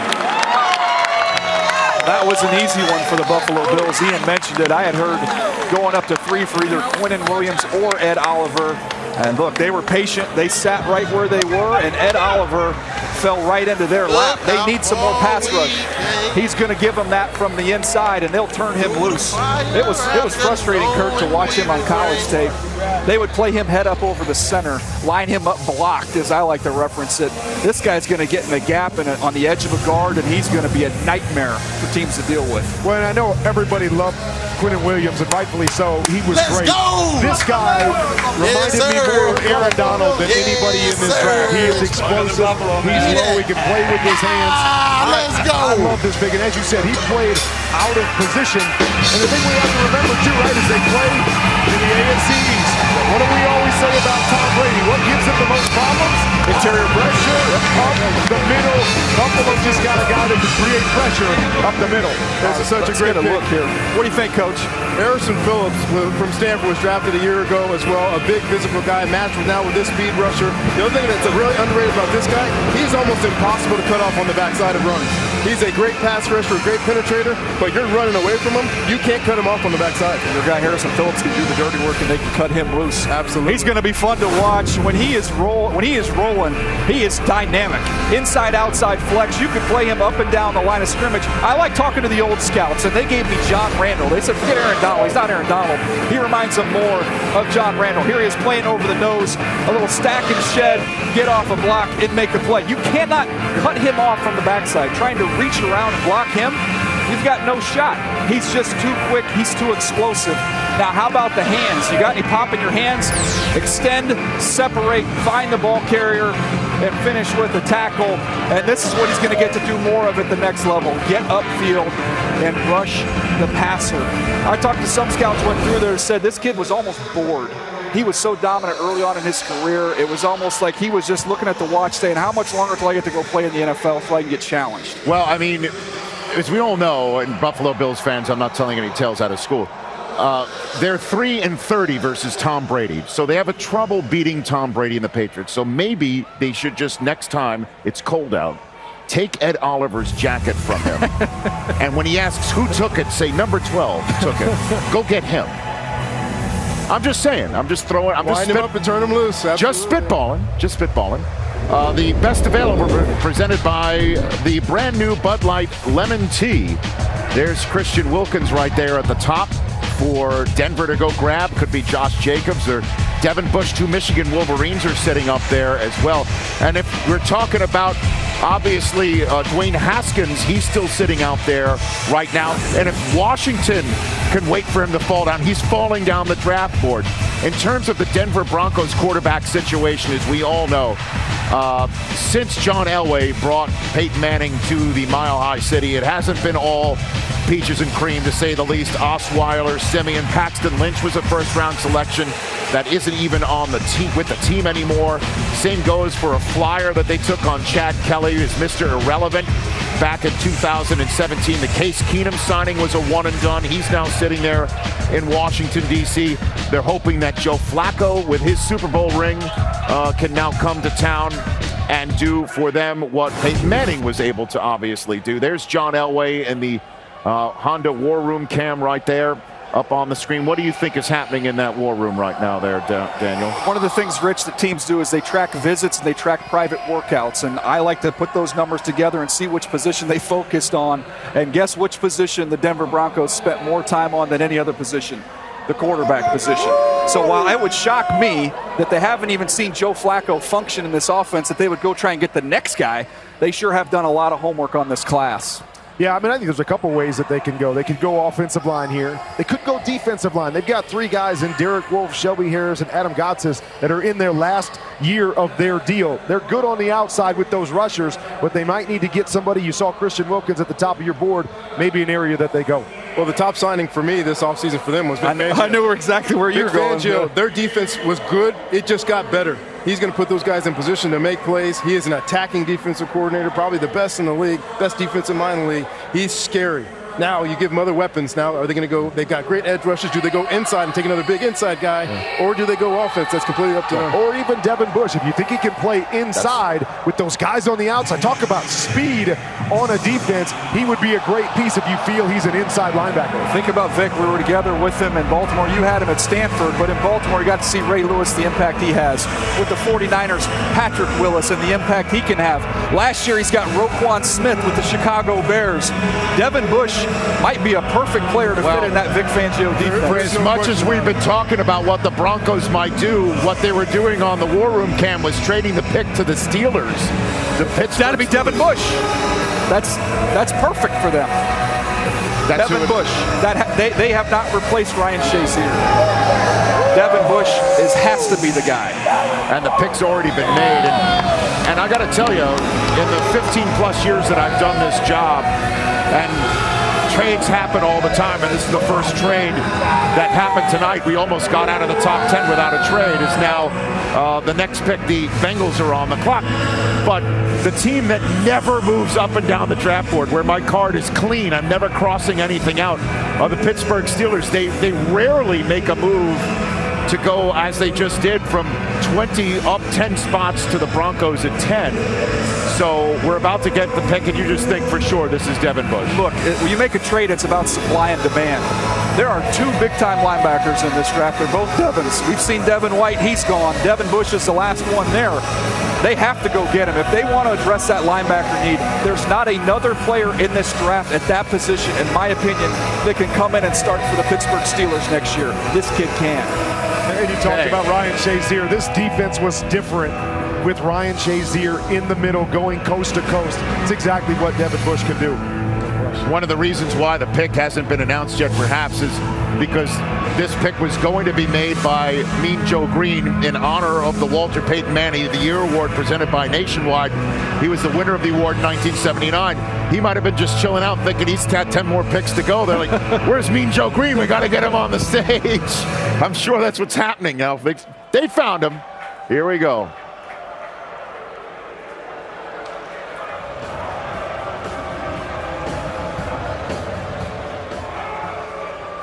The Denver Broncos have traded the 10th pick That was my note. to the Pittsburgh Steelers. For Pittsburgh's pick, please welcome back to the stage 1979 Walter Payton NFL Man of the Year, Hall of Famer and Steeler legend, Joe Green.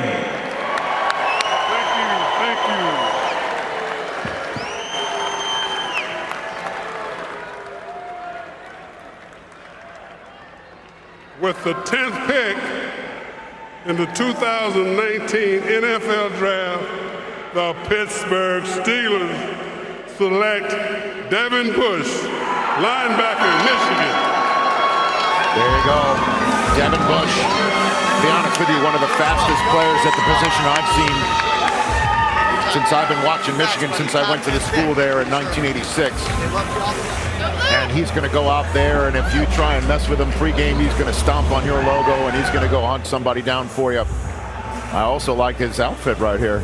Quite a presence. And also you played with his dad, right? I did, yeah. We won a Super Bowl together many years ago. But so cool to see this.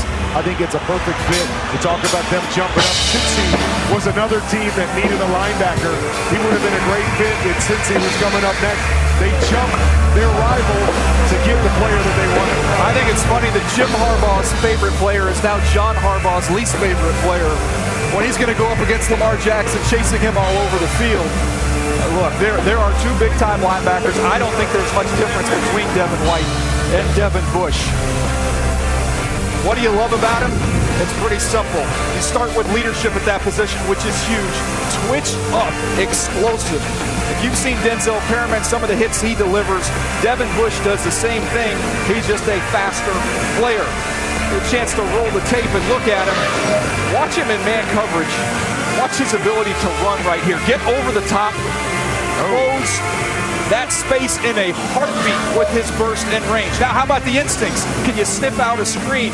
Be able to read it, get underneath the block, find the ball carrier, and be a firm chest-up tackler. Now let's look at him in coverage. As a zone dropper, he's outstanding. Be able to read the eyes of the quarterback, get your hands on the football. As a blitzer, offensive linemen are going to have a problem with his quickness, and he'll just flat out run over running backs. You see a clear run through there for a sack. He's a perfect Pittsburgh. And they gave up their second-round pick tomorrow night, 52nd overall, and a third-round pick in next year's draft to move up 10 spots to choose a defensive player for the 7th consecutive first round in Pittsburgh. And there's your old teammate there, Kurt. That is so cool to see. I mean, you start talking about it, and my son turned 30 today, and you start thinking about teammates and their kids going to the next level. I've got a son playing in Nebraska that would love to be in this moment. So happy for an old friend of mine and for his son. He's going to be great for the Pittsburgh Steelers. Let's make it happen, D. Bush. We got work to do from Juju Smith-Schuster. Steve Smith, your thoughts, sir? Well, I love this pick with Devin Bush because I wrote my notes down. He's a problem solver for the defense. If the offense creates a problem for this defense, he's going to go ahead and solve it, and he locks in on his target, and he destroys it. When Ryan Shazier went down, they lost a team leader and also lost a playmaker, and now they have filled that void, and they also have Ryan Shazier coaching this young man up. So it's a fantastic story, and it's going to be awesome to watch him play and hit All right, it's time to welcome Devin Bush to Prime Time, delivered by Pizza Hut. Take it away, Prime. Derek Brooks is your godfather, and Ray Lewis is a mentor. Yeah. What have they attributed to your success? Just being a voice and being a factor in my life, man. Being able to talk to those guys, but at the touch of a button, they got my back and they gonna give me the best advice, man. That just means everything to me. You were announced by Mean Joe Green. Do you understand who Mean Joe was and the expectation of you? What do you bring to this defense? Yeah, definitely, man. That's the type of player I am. I just can't wait to be a Steeler and showcase why I'm here. I love the fit, too. I love the fit. I love it. All right, back to you guys. That's outstanding. All right, so the Bengals have made a pick. The Packers are on the clock for the first of 2 picks. It's been a while since they've had 2 first-round draft choices. As a matter of fact, last time they did that, it was B.J. Raji and Clay Matthews. That's how long it's been. What do you think the Bengals do here? Could it be Dwayne Haskins? Look, they had a big group there. Obviously, it's an easy trip to Columbus at the Ohio State Pro Day. They were all there. So they did their homework on Dwayne Haskins. Doesn't sound like they did their homework on a bunch of other guys. So I'd be surprised if it is a quarterback, if it isn't Haskins. This defense, guys, is terrible. I mean, just terrible. They could use help at all 3 levels. Yeah, I agree with you. I thought Devin Bush would be a perfect fit there, but they could go interior. Some of their interior guys, Geno Atkins, getting a little bit long in the tooth. You got another good player right there. They could use some help up the middle. Your thoughts on this, David Shaw? You got any? Options. They have a ton of options. They have a lot of needs, and I'm excited to see what's going to be. All right, me too. Let's check it out. The commissioner with the latest Cincinnati Bengal here in Nashville. With the 11th pick in the 2019 NFL Draft, the Cincinnati Bengals select Jonah Williams, tackle, Alabama. Interesting that they picked Jonah Williams, and you listen at the end to see which position they listed. Was it going to be guard or was it going to be tackle? It is tackle for Jonah Williams coming out of Alabama, and that was a lot of question around the league. Which position, Kurt, is he going to play at the next level? Well, and he could play either, but you're always looking for those tackles if you can get them. If that's your position of need, that's what you hear right there. But these are never the sexiest picks, right? Because they're not the guys that score touchdowns. But as a quarterback, you love to know that you're taken care of on the edges. This guy will do that for Andy Dalton. When I watched this guy, the one word that kept coming up was consistency. Yep. He blocked his guy. He was in great position. He was never in bad position. He played against great talent, high talent. The guy just blocked his man over and over and over again. Maybe he's not the quickest, most explosive guy, but he blocked. He can pass set. He can drive block. He can back. He can come from the backside. This guy's a good football player. Well, the conversation about the Bengals leading into the draft is it possible if there is a quarterback on the board that they like, that they would go ahead and select Andy Dalton's successor? Instead, with their first-round selection, they chose a protector for Andy Dalton. When we come back, we hit our 12th pick of the night. The Packers with the Dolphins as the Baker's dozen. Falcons and Redskins right behind them.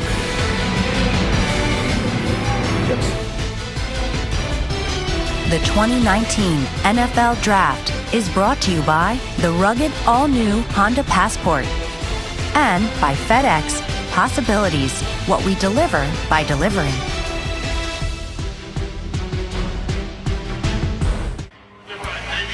Chris Rose, Charles Davis, Steve Smith back with you at the NFL Draft. The Cheeseheads are excited because they've got 2 first-round picks, the first of which is officially on the clock. Last time they had multiple first-rounders. They did pretty well on the defensive side of the ball.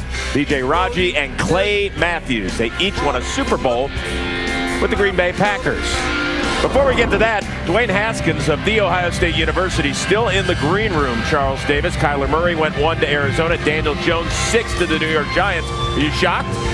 I'm not shocked because we heard a lot about him possibly going a little bit lower than what was expected. But take a look at this now.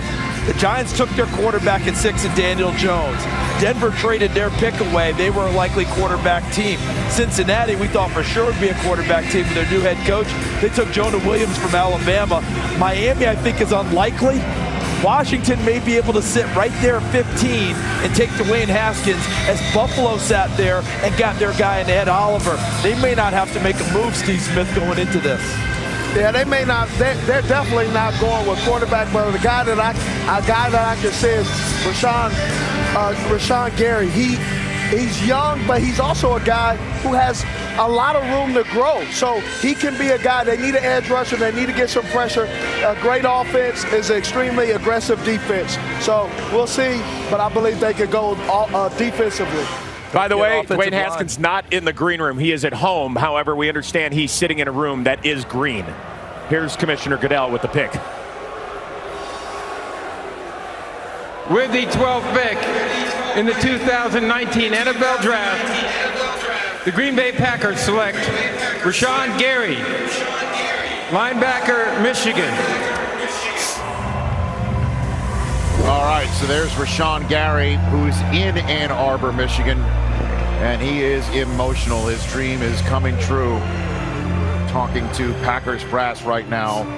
So again, the last time that they had 2 first-round selections, they used it on B.J. Raji, known as Raji Island, when he picked off, as you know, a pass in the NFC Championship game to send the Packers on. And it's a very emotional moment for this young man who, from New Jersey, played his game in Ann Arbor. He's created his own agency to represent him and set himself up business-wise moving on. And now he's got a Packer hat in his hand, putting it on and celebrating with his family. And you look at Rashan Gary, things that jump out at you. He is a freaky athlete, ran in the 4.5s at that size. It's an argument of potential versus production. Similar to Ezekiel Ansah when he was coming out of BYU. You see all the traits. It just didn't always translate into the production. That was the challenge for a team. You got to believe in your D-line coach. You can get out of him. But this type of get-off you see right here is elite. He can win early, just got to find a way to finish. He doesn't do it the first time. He gets it done the second time. You want to play over tight ends? He can annihilate tight ends in the run game. Get off the block, use that speed to pursue laterally, and get yourself a tackle. Coming off the edge, again, that long arm. Use your length. He can convert speed to power, jack the tackle back. Then you're going to come underneath and get a sack. Now, there just wasn't a ton of sack production, but you see the traits, as you see right there. Generate that speed to power. The Green Bay Packers, Za'Darius Smith, Preston Smith in free agency. They were tied for 29th in the league in sacks last year. They went at it in free agency. They just doubled down in the draft. I wrote down acceleration, acceleration, acceleration. This guy has juice. They put him on the edge. They kick him down inside sometimes to run their stunts in games. This guy's first step is explosive. And as you said, he's got length and he plays hard.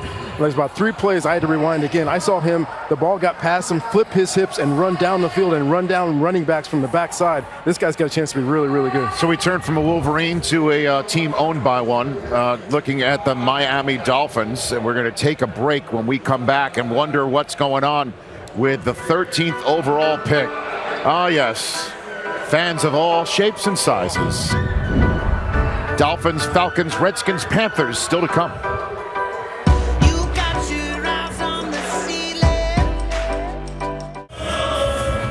All right, the Pepsi draft tweets on the banner below. The Dolphins pick is in. What do you think it is, DJ? Well, look, they've talked about a quarterback next year. You've got one premier tackle in Tunsil. Maybe you go get another one to help protect your quarterback you're going to draft in next year's draft.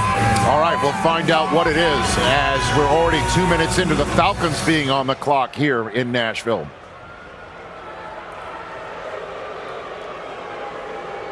With the 13th pick in the 2019 NFL Draft, the Miami Dolphins select Christian Wilkins, defensive tackle, Clemson.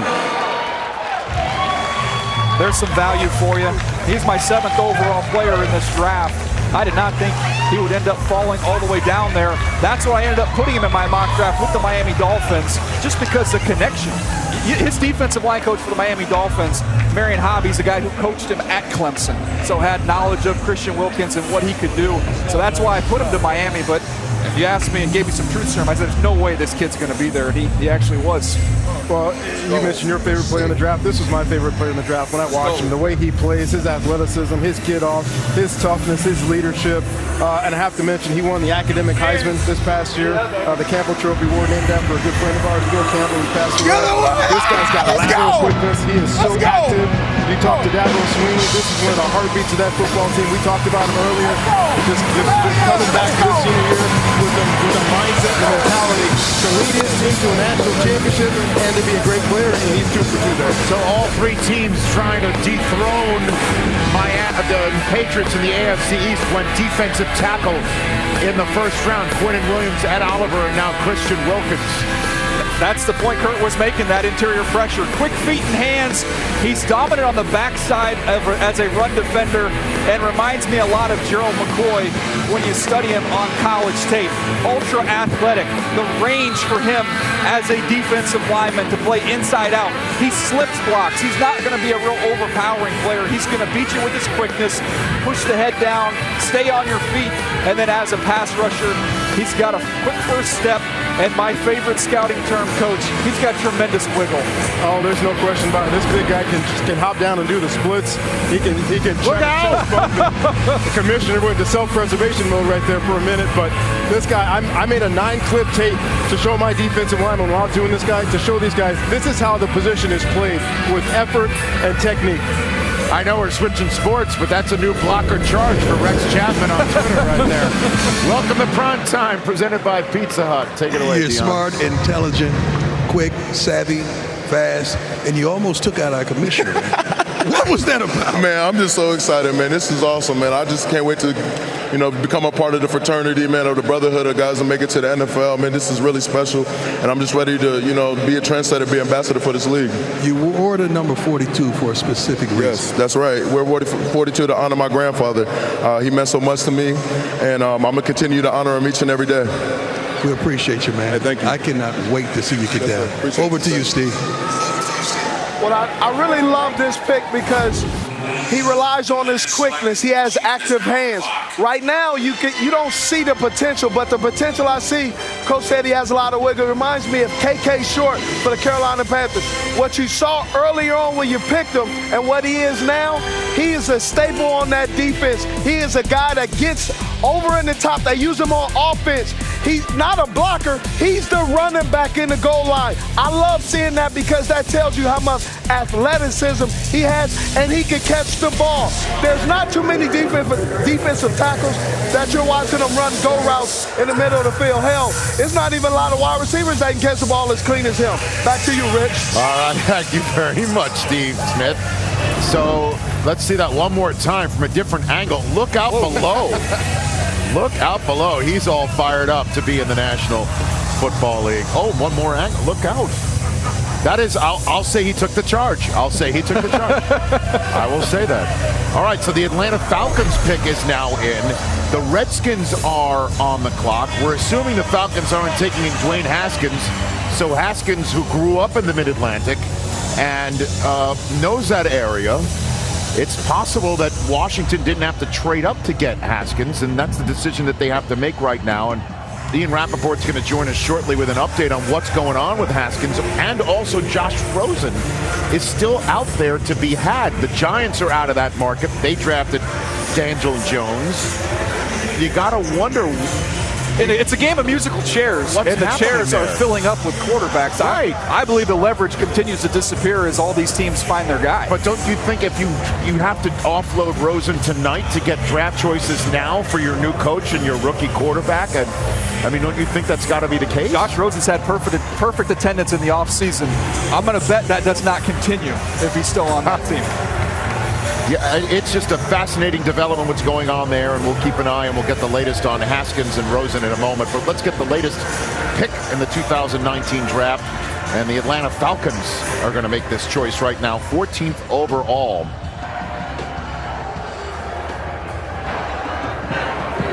With the 14th pick in the 2019 NFL Draft, the Atlanta Falcons select Chris Lindstrom, guard, Boston College. Hey, can we go back to the combine, Rich, when I said just get this guy to the Patriots? Chris Lindstrom looks like a Patriot. Well, Dimitroff was a Patriot. Scott Pioli was a Patriot. So I'm going to say that's closest to the pin. As you can see in the War Room camera, the brass Arthur Blank and the aforementioned Thomas Dimitroff in there celebrating. When we come back, where is Dwayne Haskins going to wind up? Is Josh Rosen on the move? We'll get the latest when we return. Stretch and try to come to life. Well, that looks like a man who does not care about his call time, I'll be very honest with you. He's going to be on a Good Morning Football in the morning at 7 a.m. Eastern, 6 o'clock right here in Nashville, wearing his Free Rosen shirt amongst the Washington contingent.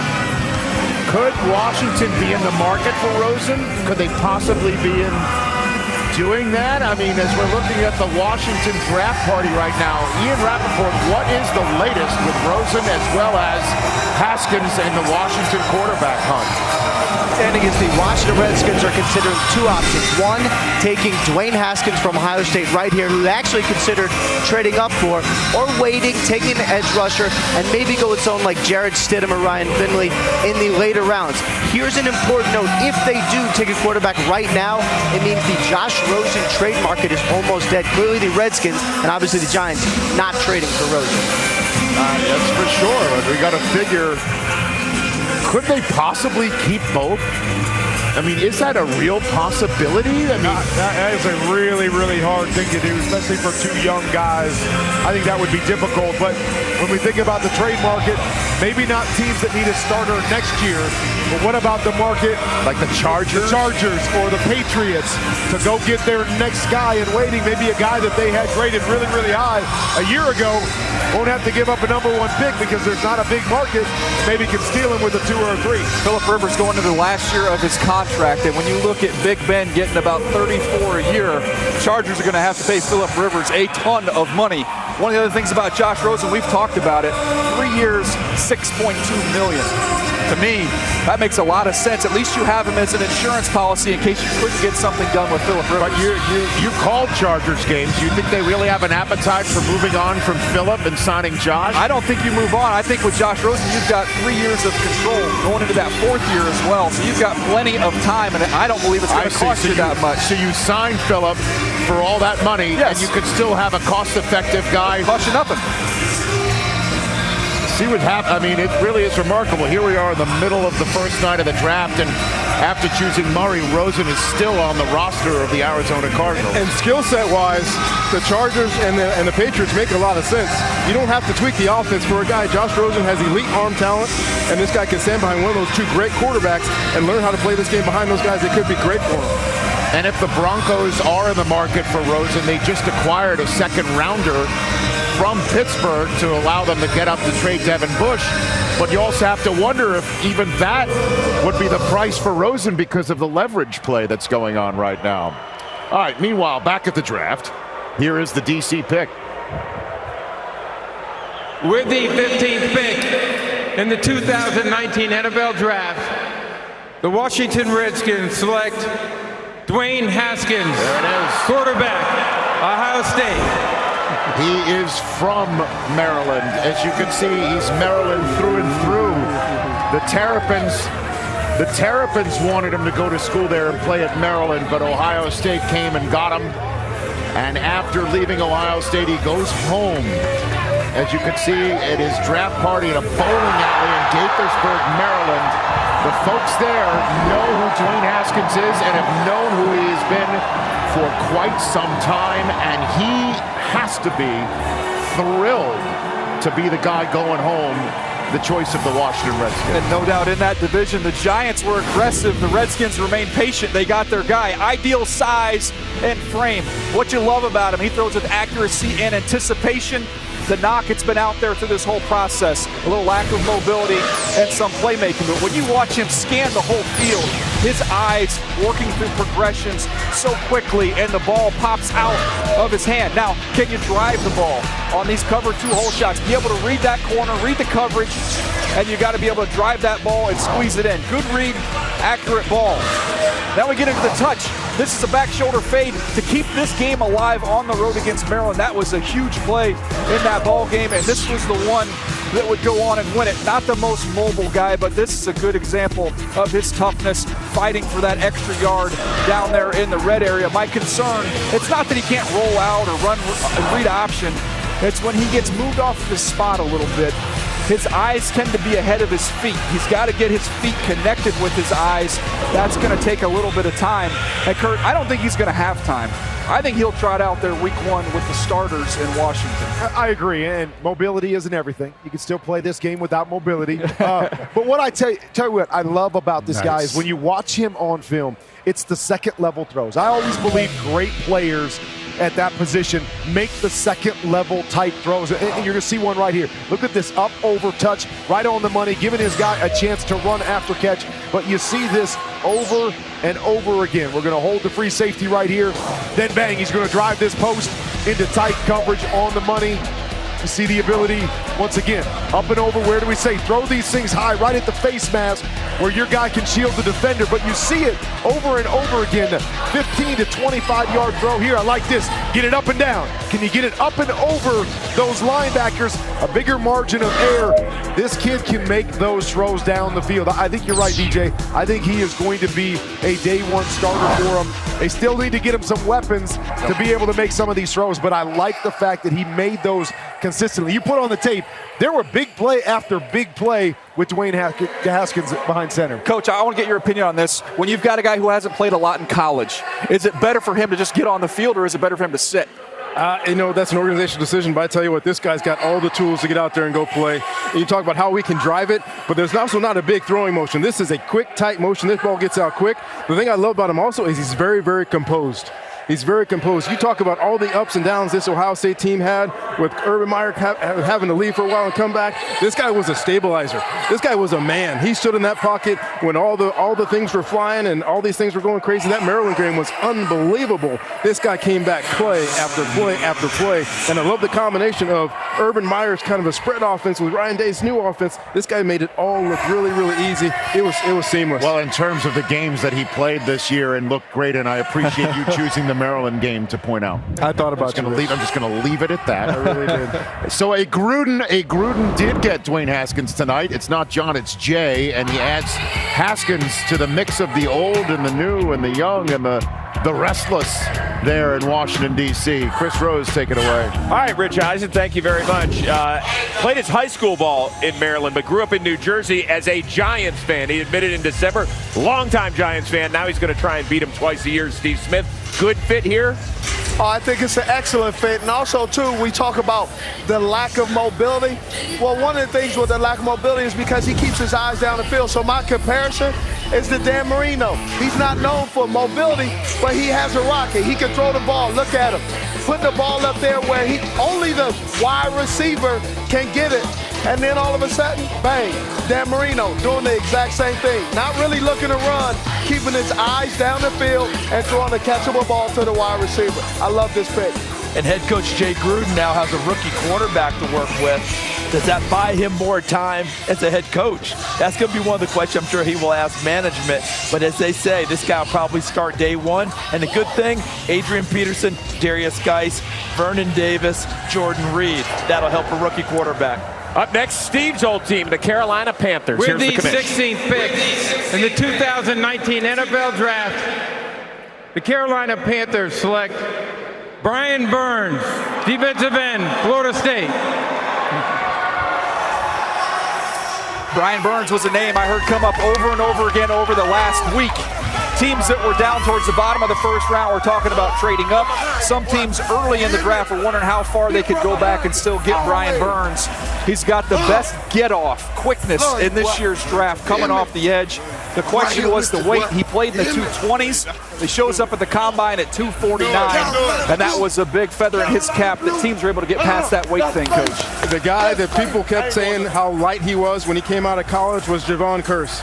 He's too light, he's too skinny. Is he going to be able to? And that guy showed up and dominated the league.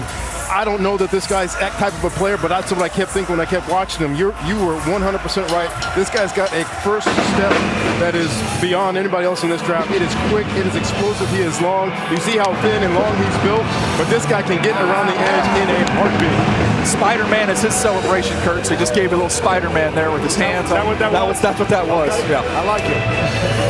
So we are halfway through the first round. The 16th pick was just made. 10 defensive players, 6 offensive players, 3 quarterbacks, including Daniel Jones, who the Giants chose with their first of 2 first-round picks. The pick that they traded Odell Beckham for when we come back.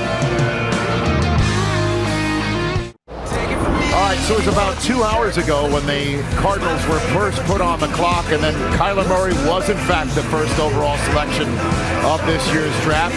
And then Nick Bosa was selected, meaning that the Bosa family joins the Manning family as the only family to have a dad and 2 sons drafted in the first round of the draft, leading to the tweet of the night from Kyle Long, saying if my dad wasn't such a scrub, we would all be first rounders.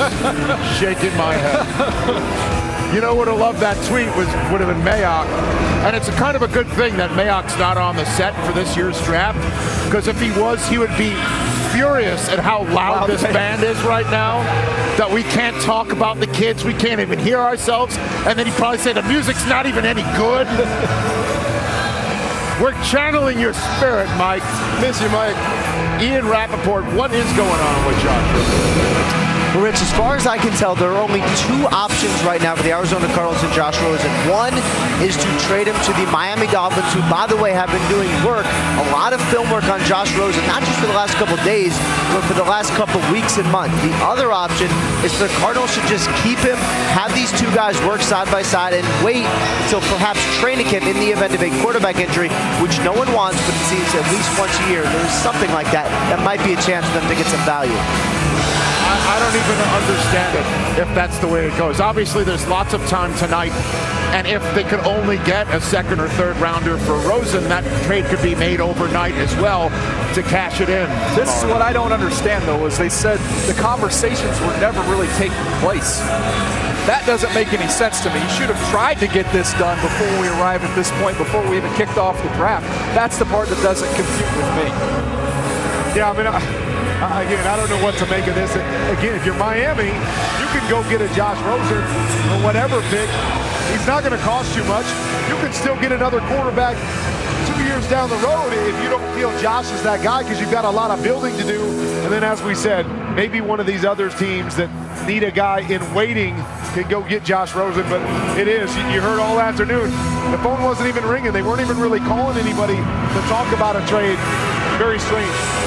Also, what else has been surprising you right now? Who else is not moving that might surprise you? Well, look, Montez Sweat is my 17th player. That's where we find ourselves. The Giants need an edge rusher. There was a lot of concern about the medical, and Ian's been all through that today.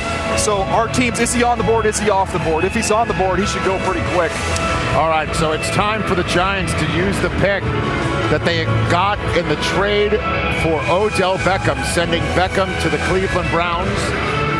Who will personify the pick? Whoever the Giants are going to pick now will always be the guy that they got for the Odell Beckham pick. So let's see. Oh, my God. Silence is golden. Good Lord. Joining us from Camp Humphreys in South Korea, please join me in welcoming members of the 2nd Infantry Division, ROK U.S. Combined Division. Among them is Warrant Officer James Benecki. He's a native of Brooklyn, New York, and he's about to make the Giants pick. Officer Benecki, take it away. With the 17th pick of the 2019 NFL Draft, the New York Giants select Dexter Lawrence, defensive tackle, Clemson. 2nd and none!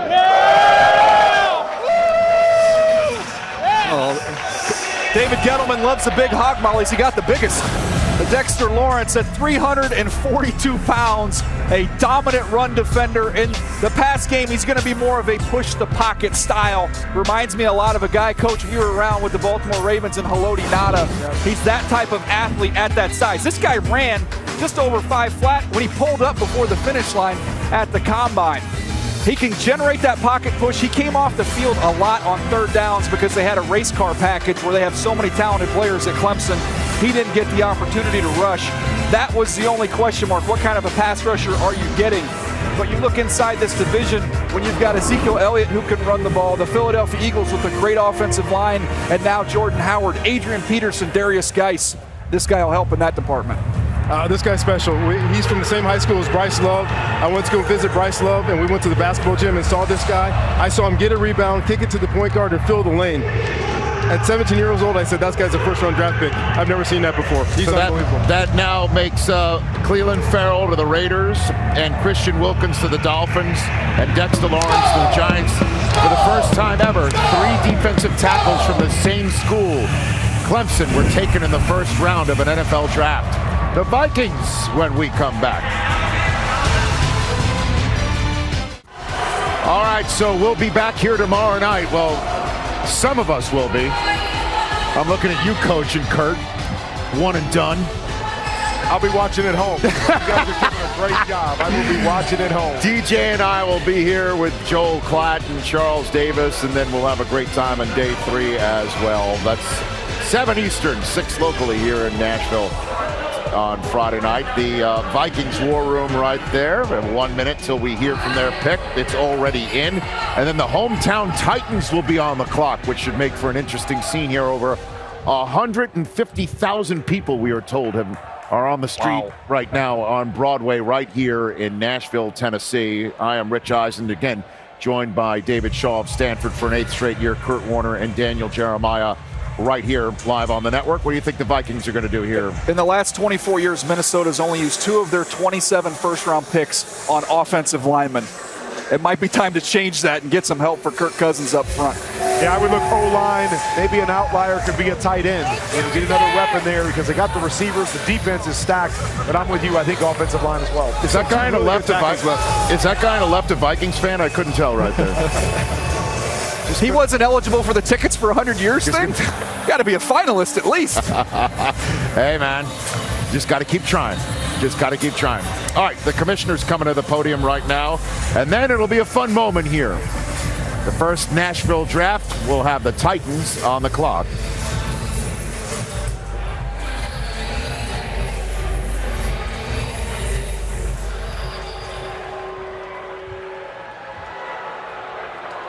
With the 18th pick in the 2019 draft, the Minnesota Vikings select Garrett Bradbury, center, North Carolina State.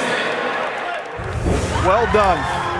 And Kirk Cousins, we don't have video on him, but he's celebrating along with Garrett Bradbury. This is the best center in the draft and one of the best to come out in the last handful of years. Guys, I call him the Grim Reacher, Coach, because I've never seen somebody reach more guys in the run game than what Garrett Bradbury does. He is outstanding with his quickness. You think about guys he reminds you of. You go back and look at Jason Kelsey and Ryan Khalil. He's that type of center. The quickness is off the charts. Let's get to the tape and show you what I'm talking about. Reach blocks. Watch him get around, turn his hips around, and seal. He's very loose in his hips. He does this in every single game. It doesn't matter the competition. Again, reach around. There you go. Seal off the block. Give your running back a nice lane to run through. Then you can watch him work up to the second level, climb up to the second level, take a good angle, wall off the linebacker. One-on-one pass rush at the Senior Bowl. He was outstanding. He'll give a little bit of ground versus power. He's not the biggest guy before eventually settling back down. You saw that in these one-on-ones, which I thought would be a tough environment for him. But look at the balance, his ability to recover, keep your hands in tight. He's going to start right away. I'd imagine Pat Elflein will kick over to guard. And I don't think they'll be done with offensive line, but I look for them to double down here with their next 2 picks. You mentioned reaching. It's the snap hand reach that's really scary for this guy. That snap hand reach, that's unbelievable. It's awesome. Look at that scene here. Again, the folks in Nashville have put on a show all week long. We've all felt the hospitality, the red carpet that's being rolled out. They are so excited about having the draft here, showing off the city. Obviously, they had the Stanley Cup Finals in the house last year and showed off the town and their passion for sports and for North American sports. And now here we have the biggest event the NFL can export that's not the Super Bowl. 150,000 people have lined Broadway. They've turned, look at that shot from the blimp. That's awesome. They've turned Broadway into the largest draft hall and party scene. Look at all the neon up there and all the establishments playing live music while we're watching live drafting and having drafts while we're watching live drafting. And that's the stage where we're going to have the first Titans pick at the first Nashville draft about to be introduced. What do you think they're going to go for here? It's interesting, Rich. This is Marcus Mariota, the last year of his contract. Are they going to go on the defensive side of the ball? We've said defensive lineman, but they've all run right off the board. I look at a guy like Hollywood Brown. You put him opposite of Corey Davis. Let's find out this year if Marcus Mariota is their guy going forward. Give him a weapon like that, and we get a real evaluation of Mariota. And I was thinking the same thing. I got D-tackle first and foremost, but most of those guys are gone. So I have wide receiver or tight end. Delanie Walker's been a huge safety net for him. He's 35 years old, coming off an injury. Tight end could be another area they go. And now the man who's had the best background shot of all night, Charles Davis. What do you think? Well, I think that you guys are on target. A couple other places. Noah Fant still on the board at tight end. And if you are going to go defensive line, I know you may have to wait on Jeffrey Simmons, but that's a top 5 guy that you may get at a value here at 19. Okay. There's Mike Vrabel on the phone right now. Who is he on the phone with? If it is Hollywood Brown, they get an explosive player. That would be just a dynamite pick for that offense, but we'll see what they're doing right here. Mike Vrabel in his second year as the head coach for Tennessee. They played in game 256 this past year, having a win-and-in scenario, but the Colts won that game, made the playoffs, won a playoff game, one and done, the champion of the AFC South division that this town is representing here for the draft tonight. Rich, there's that book, Good to Great. Coach, this team's been 9-7, 3 straight years in a row. They've got to find a way to get to the next level. I'd love to see him give the quarterback some help. I'd love to see it too. I competed against this guy, Marcus Mariota, and it's one thing you have not been able to see on the NFL level for him is that consistent downfield passing. This guy made a ton of big plays in college. He's got a downfield arm. It'd be great to give him a big-time playmaker. Yeah, I mean, obviously you brought in Ryan Tannehill. You're trying to figure out that position, and I'm with you. How do you figure it out unless you give him the pieces to say, here they are, show us you can be that every game, win the games with your right arm type quarterback. Again, I've never seen a draft haul quite like this one. It's been a fun week so far. We've got tomorrow night, the weather's supposed to be stellar, and it appears that the rain is gone for much on the radar screen right now. So the weather and football gods have indeed come together with an idea that there could be thunderstorms that would have us evacuating the stage that was even talked about over the last 24 hours.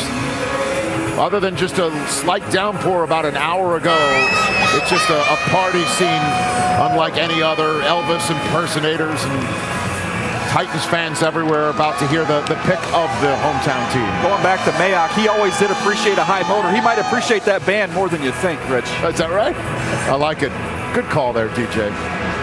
So, already the Denver Broncos are on the clock right now, but we're going to have a nice moment here on the stage as 13 high school football captains from schools in Davidson County, Tennessee, are coming out with the Tennessee Titans pick.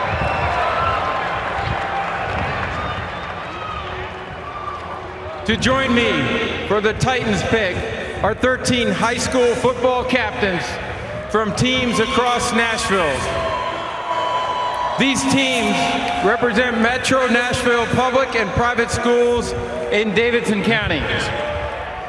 They also exemplify commitment to team and community. Please welcome your local high school student athletes.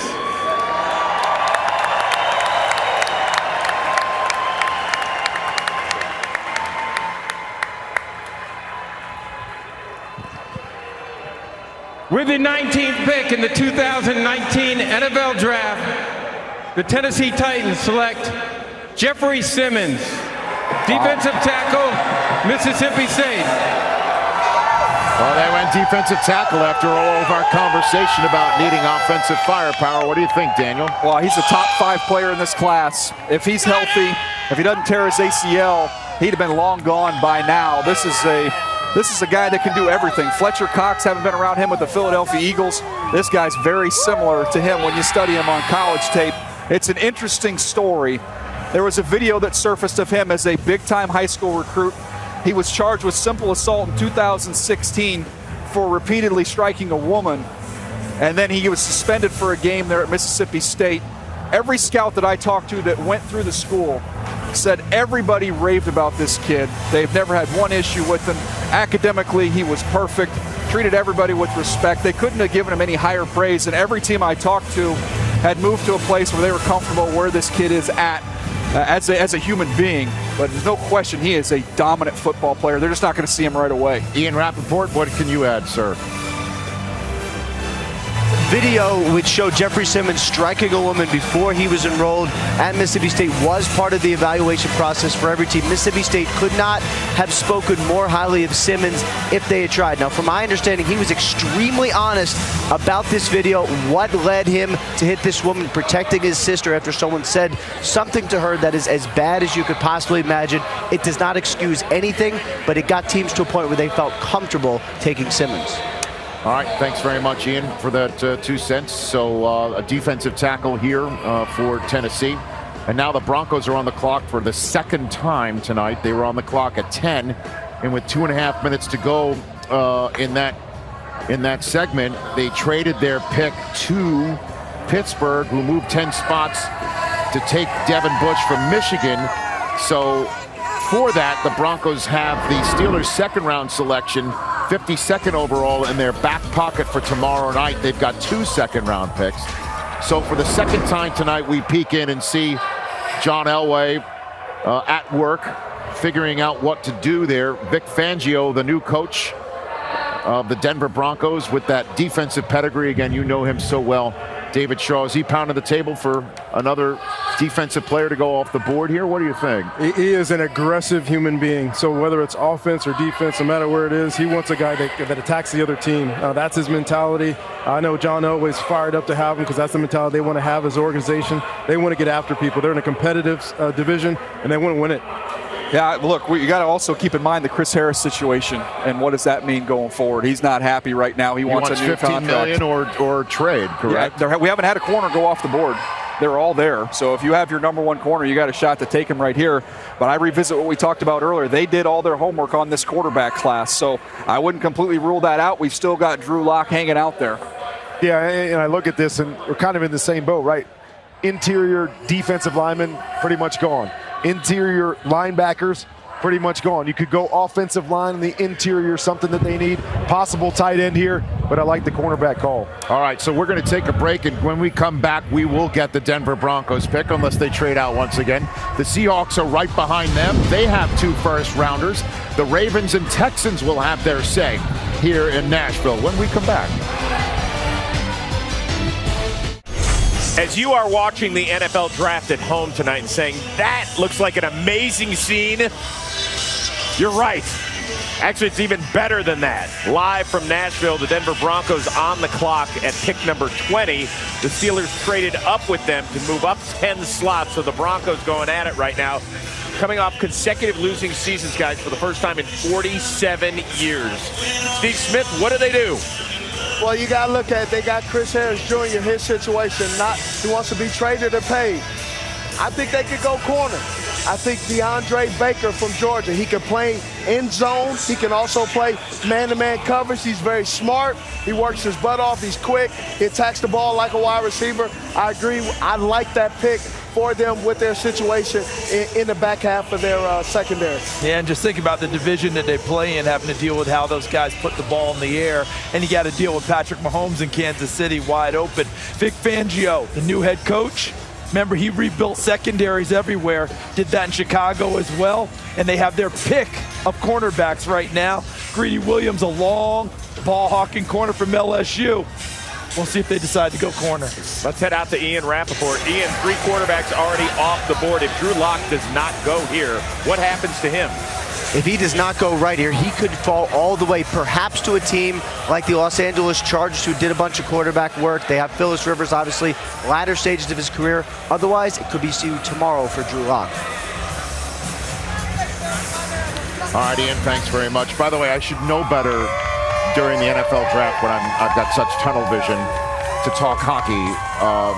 With all due respect to our next hosts of the draft in Las Vegas, Nevada, I'm aware the Vegas Golden Knights made the Stanley Cup final last year. But hey, Nashville made it deep, and it was a heck of a scene. It was a heck of a spot, as it is here tonight. So we now finally are going to get a Broncos choice, followed by the Seahawks, Ravens, Texans, and then the Raiders again. So we're getting into some teams that have multiple second-round picks, multiple first-round picks, like the Giants have already cashed in.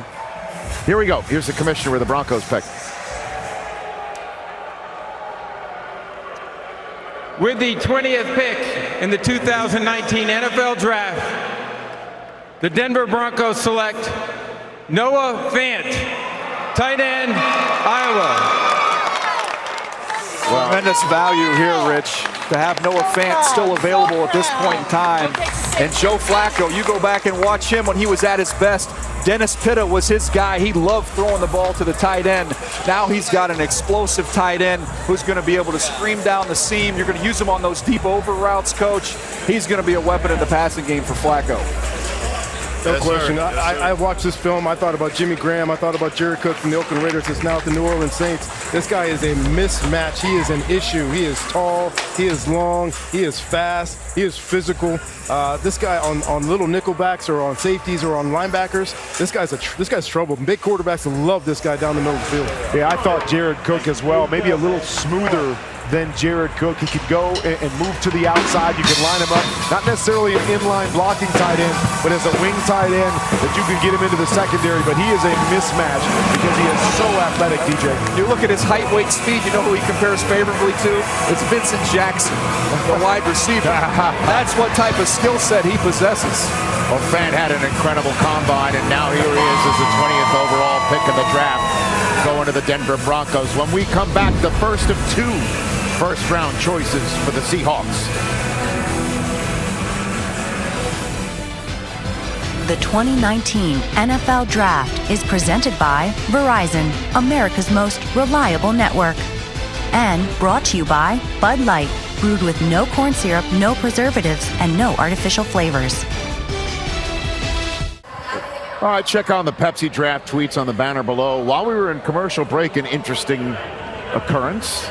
The Packers have traded up into the 21st overall spot. The Seahawks, we're assuming, are moving down into their spot at 30th overall. If that's the case, then the Seahawks will draft back-to-back in the first round. What do you think this is about, DJ? Well, it's interesting. You know, the Packers, they did a lot of work on quarterbacks, and they did work on Drew Lock, and that sounds crazy to a lot of people. I get it. But Aaron Rodgers, he came into the league with Brett Favre at the age of 35, and now we find Aaron Rodgers at the age of 35. Could this potentially be somebody like Drew Lock? I don't know. I thought if they were sitting where they were at 30 and he fell to him, maybe a possibility. When I see this move up, I'm saying, who are you trying to get ahead of? And I look at the Baltimore Ravens as a team that everybody's talked about them potentially with a wide receiver like a guy like Hollywood Brown, who we've talked about. And I've heard the Green Bay Packers like Hollywood Brown. So that, to me, would make more sense than a quarterback with this move right here. But interesting because they've drafted so many wide receivers. You know, they got Allison and Devontae Adams and St. Brown. I mean, they got a lot of young guys, but again, no superstars besides Devontae Adams.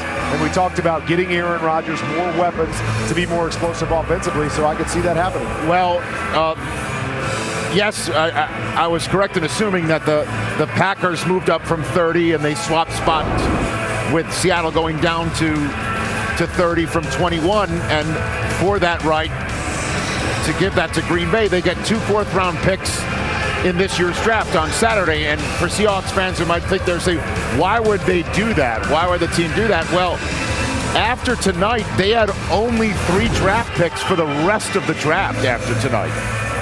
Just 1-3, 1-4, 1-5. So now, if you feel like you can get more value on a day like Saturday early on in the 4th round, they have 2 more bites of the apple. And if you know any team that's really turned in picks from the 5th, 6th, 4th round into Pro Bowl players, Seattle's done that. Nobody's done it better. Right? So that's what just happened. So the Packers will be done tonight unless they trade back in after this pick. They went ahead and, using their own pick coming into the draft, 12th overall, they chose Rashan Gary out of Michigan. And now again, they coughed up 2 fourth-rounders from this Saturday for the right to move up 9 spots to take this player we're about to hear.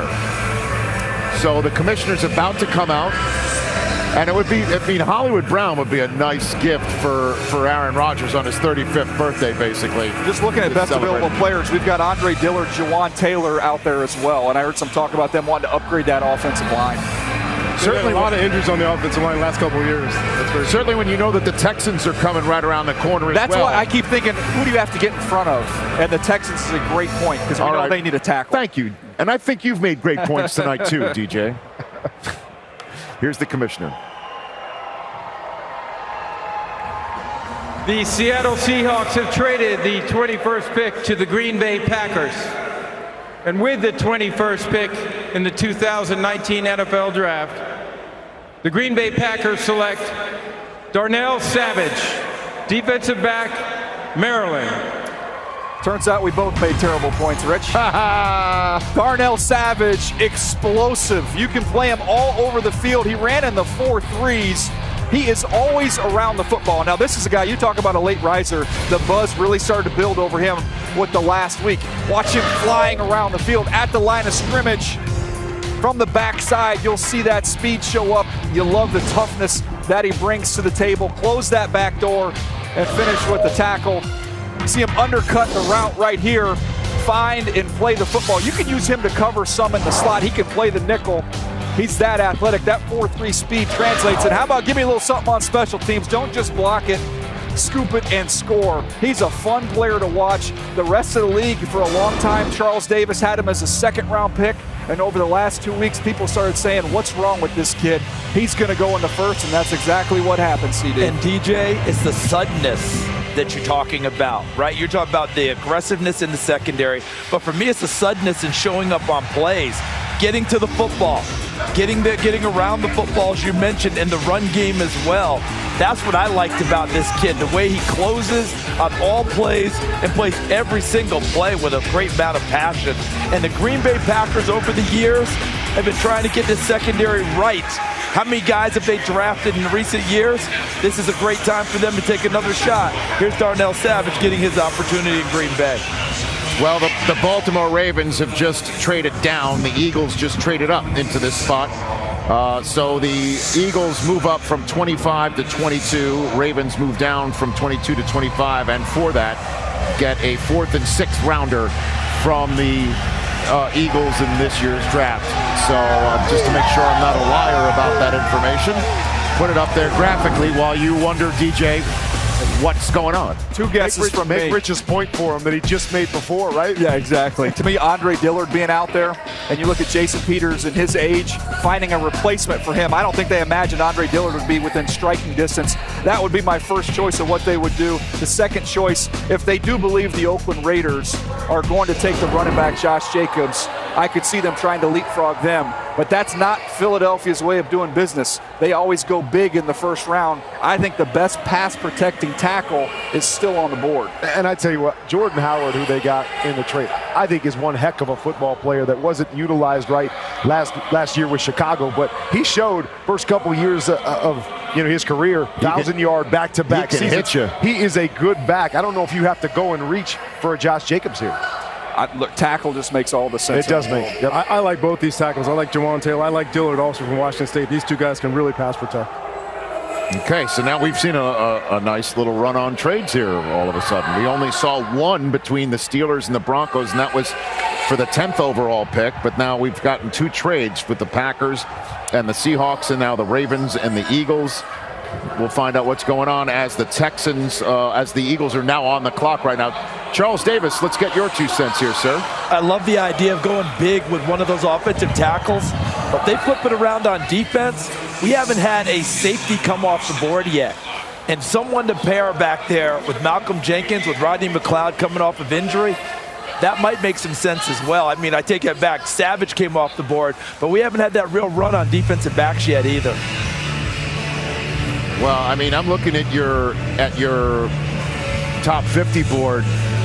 I mean, tons of corners and safeties are out there right now. The edge rushers and defensive tackles have been essentially picked mostly clean for you.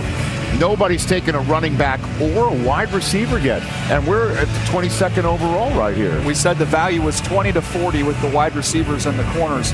I would love to see inside Houston's draft room right now, because when that trade was announced and somebody leapfrogged him, it was Green Bay. Brian Gaines probably thinking, oh no, just don't take a tackle. Right. Please don't take a tackle. Whew. We dodged that one. And now we have another trade coming up with the Philadelphia Eagles. We'll see if he gets lucky twice. Well, and I know that Jonah Williams, when the Bengals took him at 11, was announced as a tackle. You have him listed on your interior lineman board. There hasn't been a single offensive tackle taken yet that was on your top 50 board right there. All right there. Drew Lock is still sitting out there as a quarterback. Josh Rosen, we're assuming, is going to get traded by the Arizona Cardinals. But here we are at pick 23, 22 after Kyler Murray was selected to start the night, and Rosen still is an Arizona Cardinal right now. As for the Philadelphia Eagles, let's get who they traded up 3 spots to go draft. The Baltimore Ravens have traded the 22nd pick to the Philadelphia Eagles.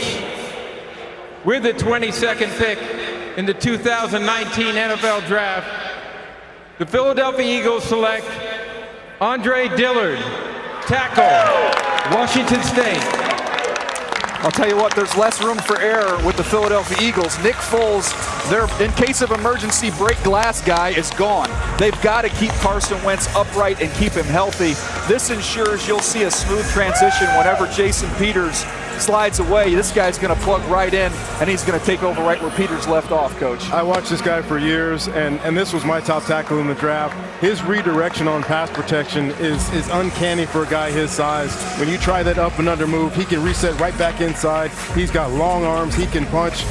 They didn't run the ball very well, or very much anyway, so you don't have a lot Mike of run Leach, blocking. you don't say, huh? Yeah, not a lot of run blocking on film, but what you see is an elite pass protector. Look at this guy fill up the entire hallway as he walks down. He's a big man. He is long. He's a great athlete. Not a good athlete. He's a great athlete. This is a great pick. He's somebody I think in the run game is going to get better. We saw it at the Senior Bowl. He got better each and every day when he was out there. He's a fun player to watch. You want a left tackle to look like that, move like that, play like that. He's a prototype for what you need in pass protection. And clearly they like him. They went up to go get him, perhaps out of fear that the Texans were about to go get him. Is that the name, do you think, that the Texans heard coming back their way, and they might have said a word or two? That's my theory.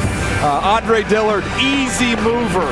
Talked about the pass protection. He's the best pass protector in this draft. Coach mentioned about the run game. Just not a lot of experience, but he's got the strength to get better in that area. You see flashes of it. Against USC, can you get your hands on somebody, shield him, wall off? He's not going to wow you, knock guys into the ground. That's not the way he plays, but he's very athletic. Get up to the second level. He can drive guys and turn and seal, control. That's what he does. He stays attached in the run game. Now you want to try and get him with speed off the edge. He can run you around this edge and this arc all day long. It makes it look easy. At the Senior Bowl, this is against Jalen Ferguson, one of the better pass rushers in this year's draft. Just locks him up. Eventually just cry uncle, it's over. Now working against Montez Sweat. Good battle, inside move by Sweat. He redirects beautifully and covers it up.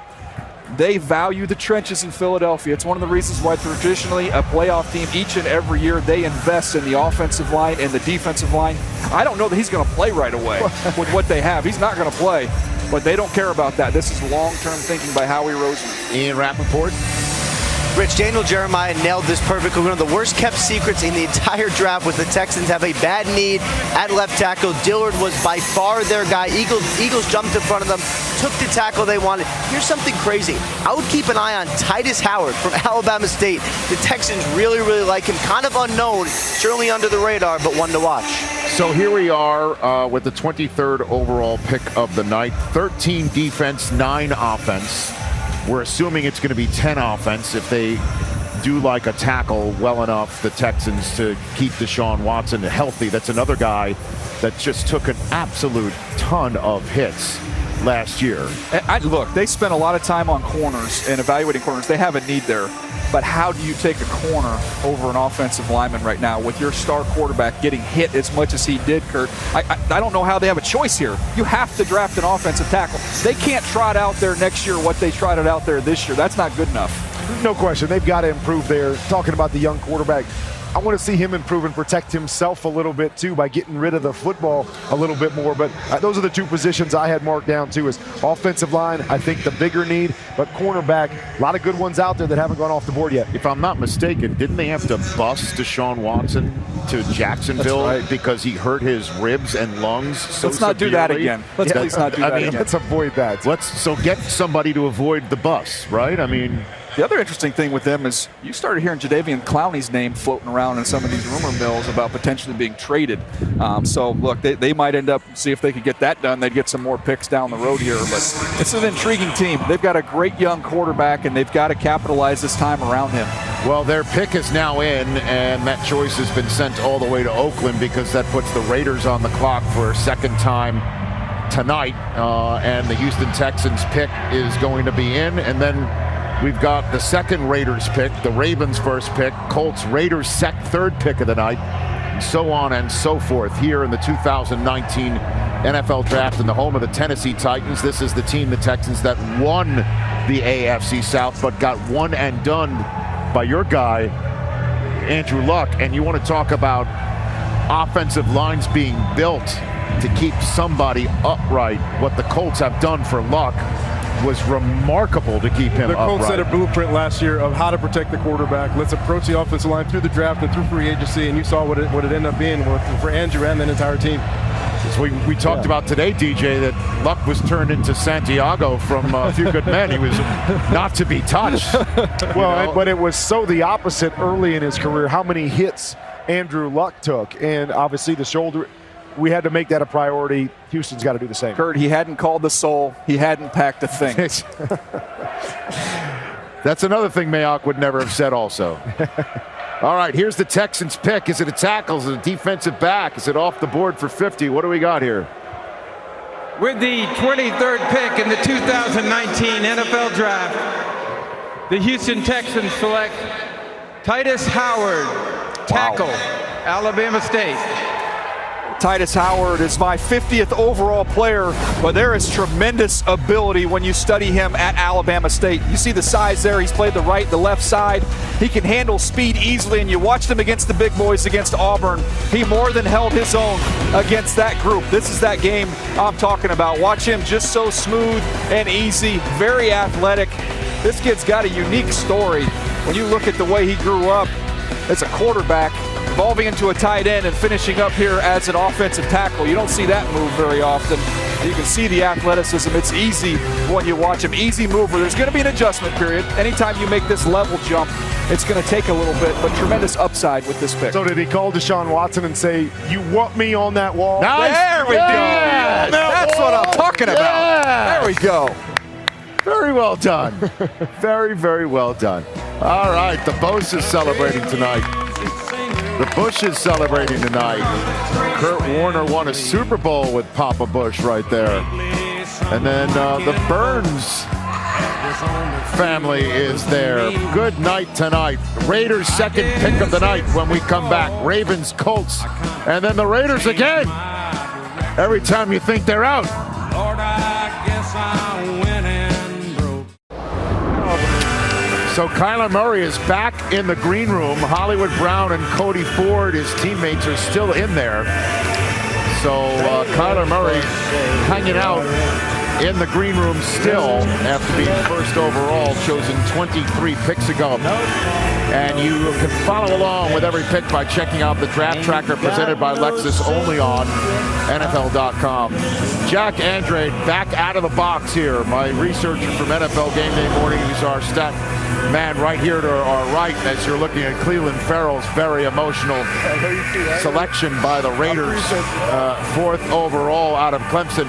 Reason why I'm bringing Jack up is he told me during the commercial break, this is the longest we've ever gone in an NFL draft, ever, without a single running back or wide receiver taken. So I'm wondering, with Marshawn Lynch letting the Raiders know that he's not going to do one for Oakland one more time, that he's done, could this be a pick draft here for a running back? What do you think is in Mike and Gruden's mind right here? Here's interesting, because Philadelphia was a team they worried about a little bit with Josh Jacobs. Would they take Josh Jacobs? So Oakland would have to take Josh Jacobs with their first of these 2 picks at the bottom of the round. Well, now Philadelphia's moved up. They've taken themselves out of the Josh Jacobs business. So does Oakland feel a little frisky? Do they want to wait on Josh Jacobs and get somebody at this first pick they think they wouldn't get with the second one? That's the kind of fun strategy Mike Mayock gets to have right now. And in terms of what, it's funny, because the pick of Clelin Ferrell surprised some, right? Because so many mock drafts and so many people were talking about Josh Allen and others, Ed Oliver or whatever. And our colleague Lindsey Rhodes had a great tweet saying, if Mayock was in his draft analyst chair talking about Ferrell, talking him up, and then the Raiders chose him, people have been like, wow, okay, good pick right there. But now Mayock's the general manager, and people are like, what's he thinking? It's really amazing how folks can look at picks and where they come from. One thing, we talked about it though, right? The character, the fiber of Clelin Ferrell, and Mike wanted to make this a foundational draft. Right. Josh Jacobs is another one of the highest character players in this draft. So not only a position of need, this guy lived in his car at one point in time. He's been through so much adversity. He'd be a great story if he went to the Raiders. By the way, that was everybody's working for the weekend before here the commissioner joins us. With the 24th pick in the 2019 NFL Draft, the Oakland Raiders select Josh Jacobs, there it is, running back, Alabama. Do we know our Mayock or do we not know our Mayock? And Gruden's going to love this kid too, man. As you mentioned it, Daniel, a fascinating story for Josh Jacobs. He had to put his highlights on Twitter in order to get noticed by schools to get a scholarship offer. And Alabama came knocking, he went there, and now he's going to be coming knocking on the door of the AFC West for the Oakland Raiders. And Coach, this is somebody that John Gruden's going to be able to use in a variety of ways, because at Alabama, he's in the backfield, he's in the slot, you could split him out wide, he's tough, he's physical. He can run inside, he can run outside. The only knock on him was he didn't touch the ball a lot for 2 reasons. They were beating everybody 50-0 at halftime at Alabama. That's the way they do it down there. And they had so many stable backs, they rolled them through. But when it was go time in the SEC championship game, that's where the football went to Josh Jacobs. Same thing in the playoff game. There's no question real quick about this kid and about John Gruden. Actually, John Gruden tells people all the time he's the son of a running backs coach. John Gruden loves to run the football, and this guy can run, as you said, inside and outside, and as important as anything else, this guy can catch the ball in the backfield. He's also unbelievably unselfish. This guy can pass protect. This guy was a lead blocker for some of their lateral runs. This guy's a heck of a football player. Well, he's my 8th overall player. To me, he's easily the top running back in this draft. Vision, power, and wiggle. Talked about him being an asset in the passing game. I don't look at the limited touches and production as a negative. I look at it as a positive. He's got plenty of tread left on those tires. All right, look at him downhill. Get your foot in the ground and explode. This is against Georgia. I referenced that SEC title game. Here he is against Tennessee. You're not going to get him with arm tackles. He's too powerful. He's too strong. Now let's get to the passing game. This is one of my favorite plays I watched on him this year.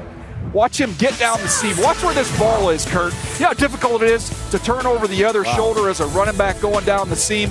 And then how about the physicality that he brings off the edge against Clemson? Let's get a little taste of this. Bow! Ooh. And flex on him. Charles Davis, this is the best running back in this year's draft class, and to me it's a classic fit there with both Gruden and Mike Mayock. Oh, I agree totally, DJ. And he's Charlie Garner. Remember when he had him in Oakland and how he utilized him? Run game, pass game, all-around versatility. John Gruden's going to be very excited to call plays for this guy because he's Charlie Garner revisited. Well, one of the things was really interesting I noticed with Marshawn Lynch retiring, he was on my radar immediately. I thought they would go with the 4th just because they did not want to lose the chance of getting him. What I love is, DJ said it, he doesn't have a lot of tread on his tires, but also, too, he can play on kickoff return. Obviously, he can get out there and catch and learn how to catch some punts as well. He just is a guy I believe is the best offensive player out there. And also, too, you got the Baltimore Ravens coming up. Be careful and watch one of these wide receivers get off the board very quickly. All right, so the Raiders putting some pieces of the puzzle together Of course, they've added Antonio Brown by a trade, signed Quinnen Williams as well. Deion Sanders, welcome to Primetime, delivered by Pizza Hut. Take it away. You come from very humble beginnings. Yes, sir. Not the way you would like to have grown up. But look at you now, and you're here. Can you tell me what your father means to you? It means everything to me, man. I mean, he's the reason why I'm here. I owe him everything. What should we expect from you? Because you're hungry, you're fired, I can see that passion in your eyes, and you want to prove something to somebody. This game, I mean, it means a lot to me. Obviously, I feel like I want to come in and put on, not only for me, but for the running back class. But not only that, for my city. I got my whole city on my back right now, so that's what I'm trying to put on. See you starting a little bit. See what I said, North Tulsa? Shout out to them. I mean, I'm concrete roads. That's why I feel like I came from nothing, and now I'm here. And now you're here, and they gonna know it, truly. God bless you, my man. Back to you guys. That's right, and from Tulsa, Oklahoma, he wasn't getting any scholarship offers, so he put his highlights on Twitter. We're looking at it. This is what he put on Twitter. And some people are like, oh, okay, that's Josh Jacobs, who's playing out of Tulsa. Missouri came knocking, and then Alabama knocked on his door, and then he's like, okay, I'll go to Alabama, and now he's in the NFL. And he talks about his dad. His dad would sit in the front seat while he and his family and his siblings would sleep in the back of a car for a handful of weeks and months of his upbringing, and now here he is in the NFL in Oakland, California. And it's interesting with Charlie Garner. I don't know if I just noticed as well, Charles Davis, if he's still there, I'd love to see Charles on camera one more time. It kind of hit me for you, Charles, up there in is that a Tennessee volunteer color tie that you've got on tonight here? You're very astute, Rich. Yes, it is. We are in the volunteer state, and as a proud graduate of the University of Tennessee, I wanted to give a nod to my state, pay homage here to the city of Nashville, and always remember this, not only is it a volunteer state, no matter what our record, we run this state. That's how it is. Hey, Charles. And by the way, check this out. What else you got? He's got volunteer cufflinks. Oh, that is next level. Hey, Charles, real quick question. Uh-oh. You have more Tennessee cufflinks or more Tennessee players drafted this year? No. I knew that one was coming, DJ. I knew it was coming. Look at him, though. Come on now, Charles. See, this is back when we used to beat Alabama. Nice. That was when we used to beat Alabama. Look at that. Tip drill, Charles Davis. Tip drill. And by the way, you guys got to apologize to Mike Shula about that. He told me if he saw that film one more time, he was going to kill me. So I want bodyguards, and I want you guys to tell Mike it wasn't my idea. Okay, fantastic. I just wanted to check in. I've been seeing Charles on out. I'm like, that looks like volunteer. I tried to restrain myself. I couldn't do it. You couldn't do it. All right, so the Ravens traded back into this spot. And the Eagles moved up to go get Andre Dillard from Washington State to go and protect Carson Wentz. Now here come the Ravens, 25th overall. We finally got a running back. Do you pair Hollywood Brown with Lamar Jackson? Do you do something like that? I think it's perfect. Because to me, you're going to run. And, Coach, you know, when you're running like that, pay it off. You need somebody that can pay it off down the field. That's Marquise Brown. There's no question, and honestly, that's one of the things that this quarterback, when he was in college, was really good at. He was good throwing the deep ball. We questioned the intermediate throws. This guy can throw the ball down the field with the best of them. And to get those easy plays, right? You run the football, safeties get a little bit, anxious to get up there and stop the run, and now you get that big playmaker over the top and make some easy drives where you don't have to make 5 or 6 throws away. Well, it was the Gus Edwards show, and now they've added Mark Ingram to the running game there. We'll see what happens here with the commissioner coming to the podium with the Ravens pick. With the 25th pick in the 2019 NFL Draft, the Baltimore Ravens select Marquise Brown. There it is. There we go. Wide receiver, Oklahoma. I love it. It is. So Marquise Brown shedding a tear. That Liz Frank injury, but he still is one of the quickest players that you can see come out of college, period, in the 15-plus years that we've done this draft. And his cousin Antonio may not be in the AFC North anymore, but Hollywood Brown is going to be coming the Steelers' way for the Ravens, and this is going to be fun to watch, DJ.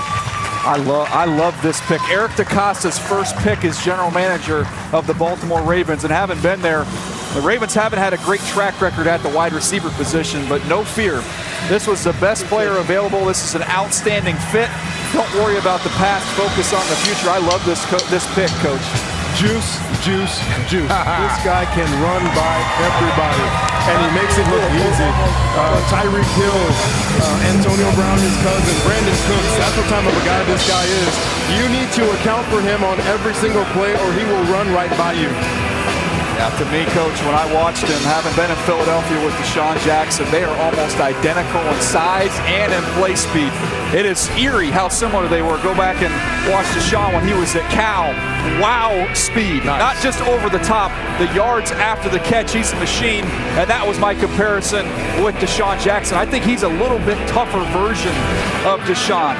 You see him deep ball after deep ball when you study him. Kyler Murray, a lot of those stats came right on this. Get down the field in the slot. Good luck. If you don't get out of there, you've got no shot at Iowa State. Free access. You can't get your hands on him. He's gone. He's got a quick release off the line of scrimmage. So you say, how is he going to hold up? Well, you can't get your hands on him. He's too quick. And look at the separation he's able to generate. He can track the ball. The hands go late, which is exactly how you teach it up, and you go. Here comes a little drag screen. Going to get him the ball behind the line of scrimmage about the 45-yard line, and if you miss a tackle, he's not going to get you an extra 10 or an extra 15. He's going to hit his head on the goalpost. Such a dynamic player. Here's another look at that screen again. One missed tackle is all it takes. And you're going to see nothing but man coverage because with their 45 tight ends, all they do is run the ball. I don't know what a Florida boy is. Talk to me, Hollywood. I'm just happy to be here, man. Thanking God. I'm ready to go. Man, I can see the tears in your eyes. What does this moment mean to you? Man, it means so much. I can't even express the words, man. I'm just thanking God. You talked to AB. What advice did he give you? He told me just enjoy this moment. You know, I put myself in a position to be here, and it ain't over yet. I'm ready to get to work. Some people may point out the size that you are, but I got a funny feeling the size of your heart is more than the size that you're putting on the scale. Yeah, for sure. You know, I'm gonna show everybody. They're gonna see. They're gonna see. I love it, man. I love it. God bless you, man. Thank you. Back to you, Steve. Hollywood. Well, I think this is an excellent pick. Well, my comparison to Hollywood Brown, you got to go with the kinfolk, AB, Antonio Brown. What I love about him is that he can catch the ball underneath. It's built in his DNA, what we call family business. He take a little short under route or a hitch route, and he can just go all the way. And I love him matched up with Lamar Jackson because you have a young guy. Now they can grow together. And you can see right here, AB taking a small 10 short route and taking it to the house. And I love this because it's all about keeping it in the business. Rich, back to you. Well, Marquise Brown, you just came up with that one. Oh, by the way, hold on. Antonio Brown, his cousin, is all excited. And then also, who else is Mark Ingram is going Holly. He's loving that. He's loving. Go ahead. That's interesting. He went from Heisman Trophy winner Baker Mayfield to Heisman Trophy winner Kyler Murray to Heisman Trophy winner Lamar Jackson. It's amazing, and look at the emotion of this young man. His dream is coming true, and he's going to the Baltimore Ravens. His cousin Antonio, you think he's going to be rooting for the Ravens against the Steelers even more now? What do you think? The Redskins have just popped up on the clock. We'll explain what they traded to the Colts for the right to do that. We'll find out who they're getting when we come back. It is raining a little bit harder here in Nashville, but that has not dampened the enthusiasm of all the fans lining Broadway as the NFL Draft continues. Earlier tonight, the Washington Redskins selected Dwayne Haskins 15th overall. Hey, Washington fans, you're getting busy again. You just made a trade with the Indianapolis Colts. You gave up your second rounder this year, number 46 overall, and a future second in 2020 as well. So what will Jay Gruden and all the decision makers in our nation's capital be adding to the coffer after picking up what they hope will be their franchise quarterback in Dwayne Haskins out of Ohio State? And there is Dwayne Haskins' reaction earlier, hanging out with his family. Played his high school ball in the state of Maryland. Let's find out who his newest teammate is. The Indianapolis Colts have traded the 26th pick to the Washington Redskins. And with the 26th pick in the 2019 NFL Draft, the Washington Redskins select Montez Sweat, linebacker, Mississippi State. And goes down. Nice blitz. Montez Sweat, defensive end. One of the excellent leaders of that defensive unit. A 2018 second team AP All-American selection. I'm happy for Montez Sweat to go off the board here. He would have been long gone if there weren't some teams that removed him from their board. Length, speed. You talk about dominating a Senior Bowl. That's exactly what he did. Was awesome at the Combine as well. The concern, at times, he can play a little bit too high. Let's watch him coming off the edge here against Auburn. Win immediately with the burst. Flatten at the top of your rush and get to the quarterback. Now watch how fluid he is, inside, outside. Very loose as a rusher. You get a chance to see his speed. Watch him close. Get your eyes on the quarterback. Be able to locate the ball, close the ground, and generate some pressure. Physical inside rip, check. The backside as a run defender is where he's at his best. He'll get knocked around a little bit on the front side. From the backside, he closes with that legit 4.4 speed. He's a rare physical talent who has a lot of production in the SEC and was having a great offseason, Senior Bowl, Combine. Unfortunately, some of the medical concerns, I think, caused him to drift. The Washington Redskins thought he drifted far enough. There's no question about it. This guy's a difference maker. We always talk about length and athleticism. 4'4" at 260 pounds. It is scary, and DJ hit it right on the head. You can't run away from him. You better cut him off on the backside because he can run down any back in the league from behind. It's crazy. Were they concerned Mayock and Gruden were going to go take him? Look, he sticks out like a sore thumb on the list of edge rushers. I mean, he's clearly the best one. You've got teams with needs down there. Yeah, you got Seattle, too, that needs a pass rusher after the Frank Clark move. So I think there was a couple teams that they had to jump up in front of. Yeah, interesting. Ian Rappaport, take it away. First of all, Rich, my understanding is the Raiders were in fact going to take Montez Sweat had they not been jumped. But there was a significant development today with his heart situation. Sources say that he was actually misdiagnosed with hypertrophic cardiomyopathy at the Combine. In other words, as one expert told me today, the thickness of the wall of his heart was inaccurately measured. They believed it was a high risk. They found out earlier this week it was not as much of a risk as they thought. He was already off some boards. Clearly, the Redskins believe he was fine, and they got a very talented pass rusher, Rich. All right, Ian, thanks very much. So now we are, it's interesting. It took, let me get this right. It took 11 picks to get 4 offensive players taken tonight. And then prior to the Sweat maneuver, we saw 4 offensive players go in a row. What do you think as we've got 6 picks remaining in this night, DJ? What people are going to target from here on out? We got the Raiders, Look at the cornerback stack. Yeah. Right. Not a single one. We're waiting on a cornerback to go, and there's a million of them. I thought 20 to 40, we'd really start to see these corners tick off the board. We're still waiting for that run. These poor guys are getting punished because of the depth. There's so many of them in that second round range. There's not much difference, so teams are saying, we're just going to wait. We're going to hold our water. We're going to get one we like in the second or third round. But I could see 3 teams in a row that go cornerback right here with the Raiders, Chargers, and Seahawks all have a need there. So I could see Raiders go get some speed on the back end. They need some help, and then maybe it starts ticking off from there. So it's the Raiders, Chargers, 2 Seahawks, Rams, and the Patriots. So it's all about the Western time zone until New England swings into action 32nd overall. Are you surprised, again, that Josh Rosen is still sitting out there on the Cardinals roster at all right now? Again, before you went to Stanford, and obviously in college, you spent many a moon in a draft room for the Raiders and the Ravens and on the coaching staff. What do you think is happening here? Daniel hit it right on the head earlier. The trade possibilities have kind of dwindled. You know, why they didn't try to do it a week ago, who knows? I'm sure there were other things in play. Like they said, they hadn't made a decision on the pick. But now, if they're playing the long game, don't worry about it. Just don't worry about it. He's on our team. Somebody's going to come get him. It might be this weekend. It might be next week. It might be next month. It might be training camp. Someone's going to come get this guy. He's a good football player. He's got an elite arm. And I guess for right now, they're just going to wait it out. Wow. Okay, so here's the Raiders' final first-round pick of the night. Once again, Mike Mayock is going to join us on Total Access on Raiders Cam after the night. The third first-round selection of Oakland coming up right now.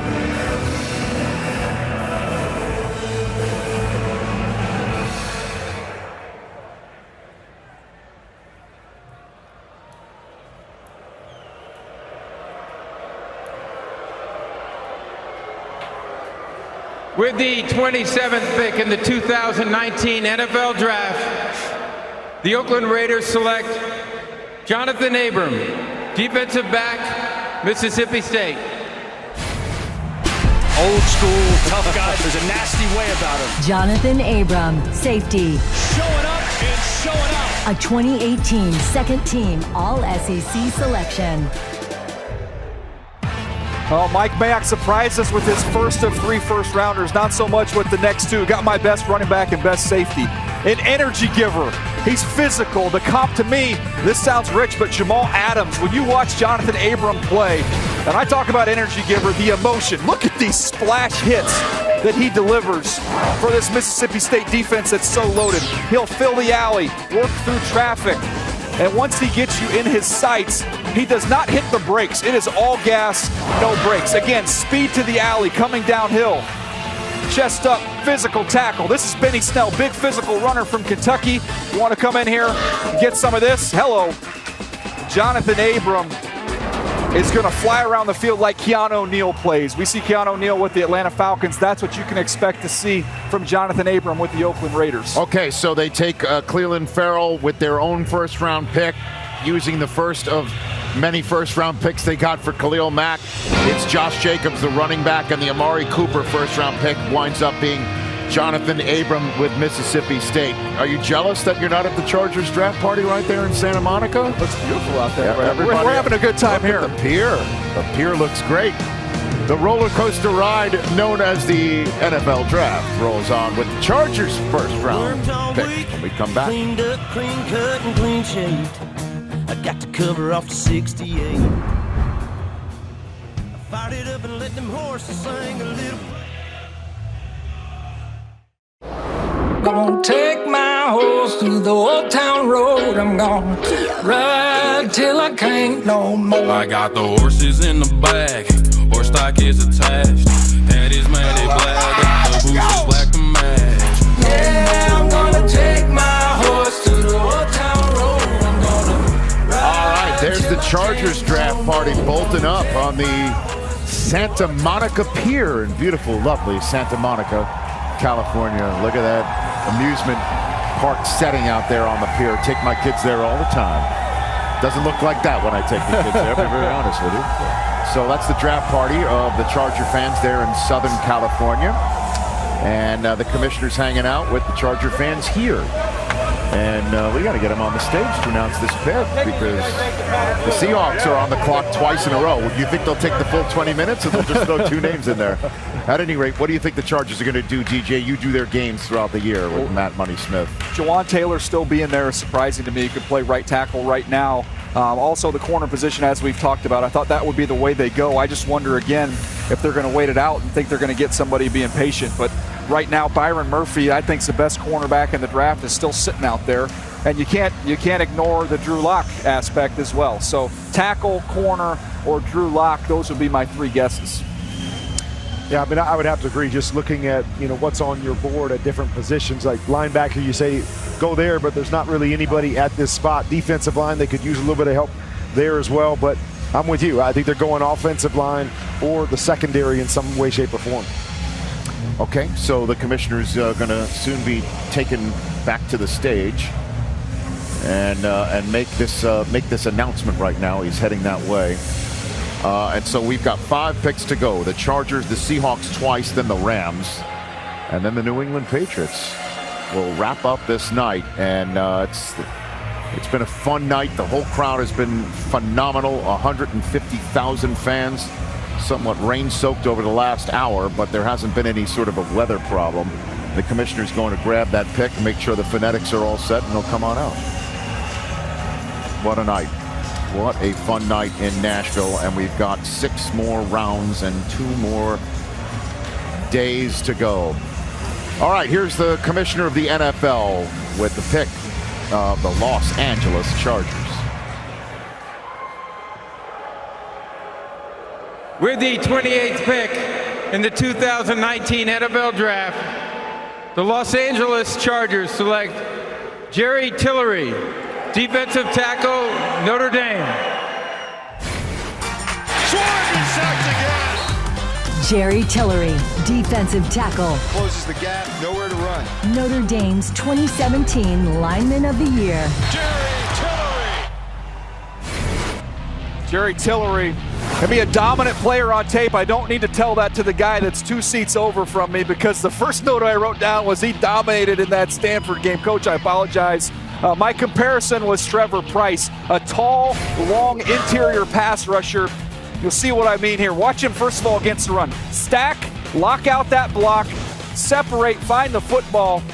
Nice job here holding the point of attack. Now he's going to try, and they're going to try and pin him down from the backside.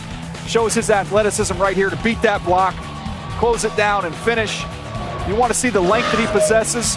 Coach, close your eyes here, Coach. Don't watch this. Oh, I've seen it many times. Straight back, push power, and finish with the sack. Then you're going to see a little stunt. Same game, and watch him go right through. It's just too easy for him. Now, he had to battle through an injury, a shoulder injury. But if the Chargers get the guy that showed up in the game that you were there for, Coach, they got a big-time inside penetrator. Through all my draft preparation, I kept asking myself, why is his name not up there with all the rest of those guys? Everybody talked about everybody else, and this guy was not talked about very much, but he's definitely in the class. This guy causes problems inside in the run and the pass. I close my eyes sometimes and I see him hitting our quarterback. This guy's got a chance to be really, really good. Like you said, if he's healthy early on, he could help the Chargers. And what jumped out to me was the pass rush part of it. So you think about Bosa and Ingram, and now him on the interior. They got a lot of guys that can get after the passer. Well, Seahawks fans probably don't know what to do with themselves, because you know how many years in the Schneider-Carroll administration, on occasion, they wouldn't have a first-round draft choice. Now they've got 2 in a row. When we come back, I've got the latest on Josh Rosen and how Arizona views it. You can tell the world you never was my girl.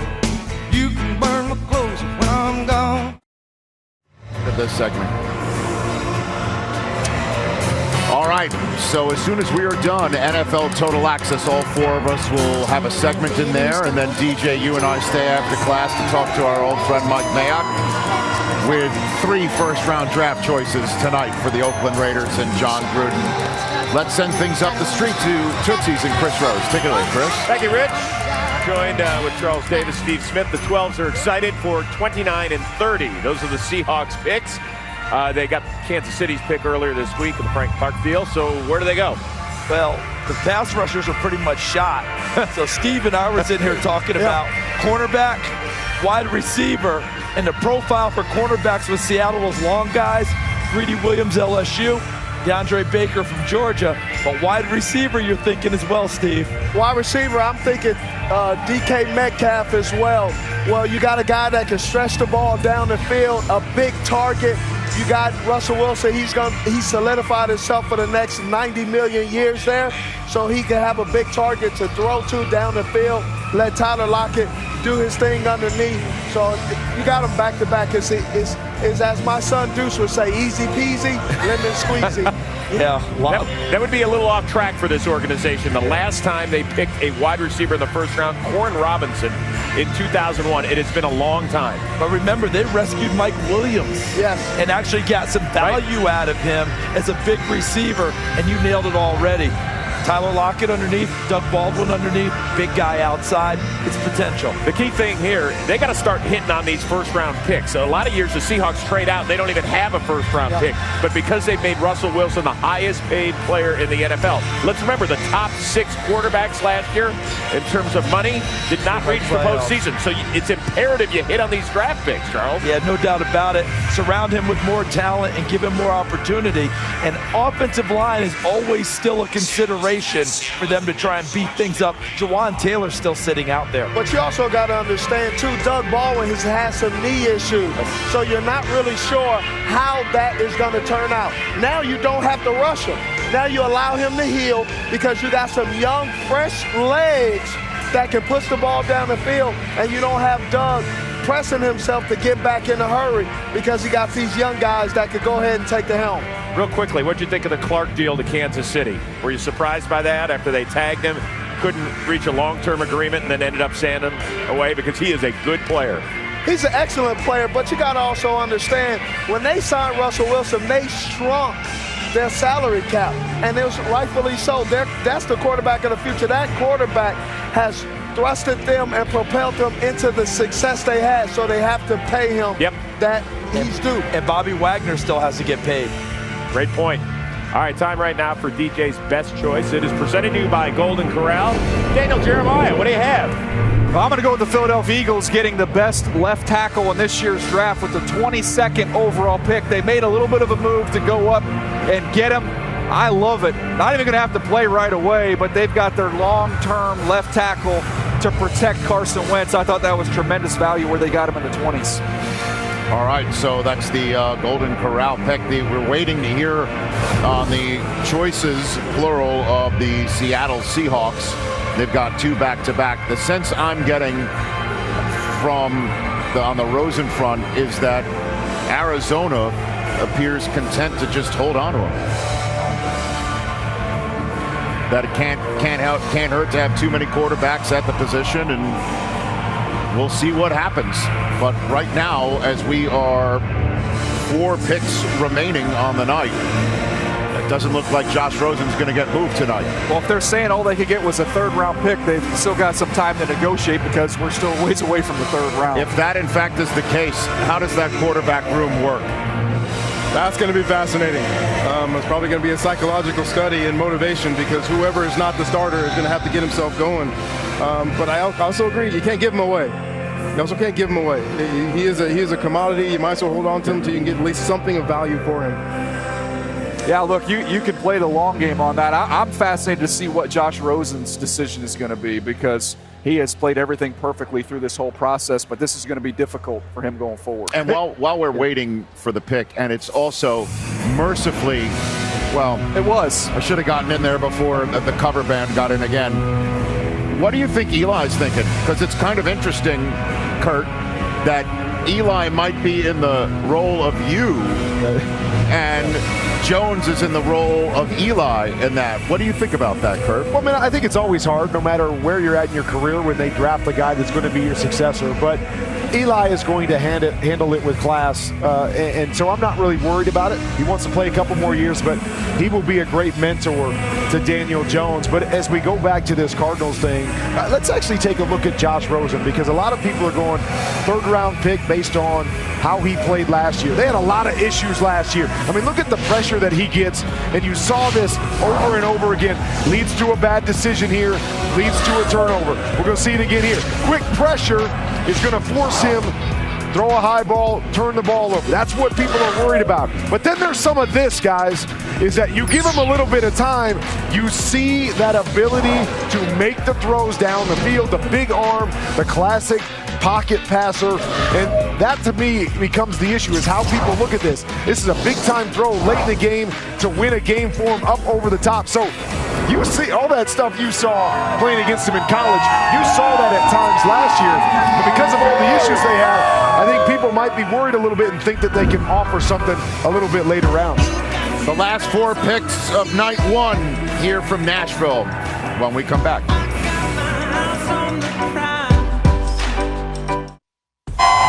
All right, our second night of the draft is going to be at 7 p.m. Eastern time. We're right back here. So Seahawks fans are about to hear who they're choosing 29th overall. They traded away the 30th overall pick to the Giants, who have moved back in to make a 3rd selection of the night. But let's find out who the Seahawks have taken.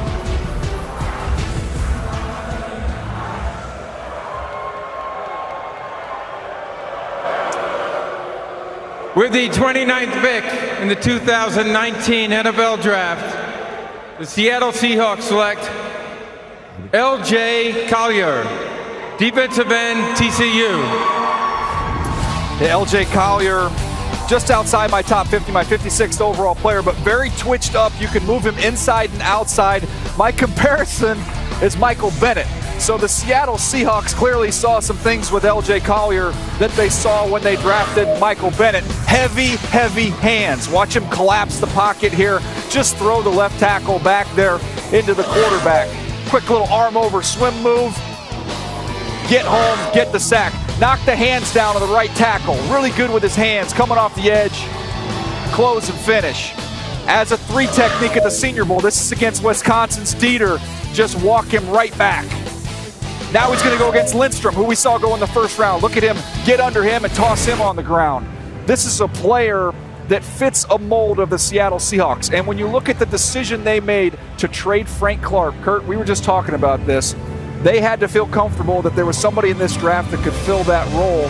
And picking where they're picking, they had to think other teams won't covet him the same way we will. Yeah, I mean, you're exactly right. To drop down, knowing that you needed to replace that, but they were able to get their guy, it seems like, and get some extra picks. Well, they got L.J. Collier using the pick they got for Clark. The Seattle Seahawks have traded the 30th pick to the New York Giants. With the 30th pick in the 2019 NFL Draft, the New York Giants select DeAndre Baker, defensive back, Georgia. I believe this is our first corner off the board. DeAndre Baker goes. This is somebody on tape in the fall, was clearly the best corner in this year's draft class. Did not have a great process going through the spring in terms of some of the workouts, the combine, and heard from folks that met with him. It didn't go as well as you'd hope, but the ability is outstanding. And the Giants clearly felt at this point in time, with no corners off the board, they could get their top corner in the draft. They go up and get George's Baker. It's the first time the New York Giants have ever had 3 selections in the first round of the same draft. They've never had a 3 first-round night. There was such talk about Dave Gettleman of the Giants needing to replenish, which is why they moved back into this round again. And for that, the Seahawks getting the Giants' second-round selection, 37th overall, tomorrow night. Seattle, I mean, they came into the night with hardly any draft picks, just 3 draft picks after tonight, and they have totally stocked up. They now came into the night with the 2 first-rounders, a 3rd, a 4th, and a 5th. They lead with L.J. Collier, 3 more 4s, a 2, and a 5th. So they've got lots going on now. They love draft picks, and you hit it. They've been able to collect a bunch. And DeAndre Baker going to the New York Giants. This is a player that's very feisty and competitive. He's scheme versatile. He can do anything you want to do. Tre'Davious White was my comparison. But for me, it starts first off with the ball skills he has. His ability to find the football high and play the football high. He plays bigger than his size. He's got good hands. You see him working here against Alabama. The toughness, that feistiness that I talked about.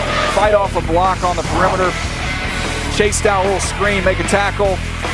And then you see some of the instincts here. Watch him just fall off this vertical route, see it, drive on the football, undercut it, and make a play. Very instinctive, great ball skills with DeAndre Baker. So first corner off the board, and it's Georgia's DeAndre Baker. And it's time to welcome him to Prime Time, delivered by Pizza Hut. Prime, take it away. First corner off the board. How tough was it sitting back in that green room waiting? You know, it was tough sitting back in the green room. I knew my time was coming. I just had to stay patient, man. Are you happy with the selection for the New York Giants? I'm happy. Happy to understatement right now. It's an honor, man. It's an honor. What should they expect to get? A corner who coming in to work, you know, going to match up with the number 1 receiver on the opposing team every week, week in, week out. I hear you looking good, man. Oh, yeah, you're blinking. I can tell you're from Florida. Yeah, represent Florida, man, from the crib. Back to you, Rich. All right, Prime, thanks very much. Okay, so the Giants trade back into the first round and cough up their first pick tomorrow night. 37th overall is a pretty darn good pick. And the 4th and 5th round selection in the draft. The Giants still have a ton of picks on the final day back. The Falcons have traded with the Rams. Les Snead trading with his old team from where he came. So a 2nd and a 3rd now from the Falcons tomorrow night now belong to the Rams. A 6th round pick from Saturday, and the pick that we're about to hear from the commissioner belongs to the Falcons.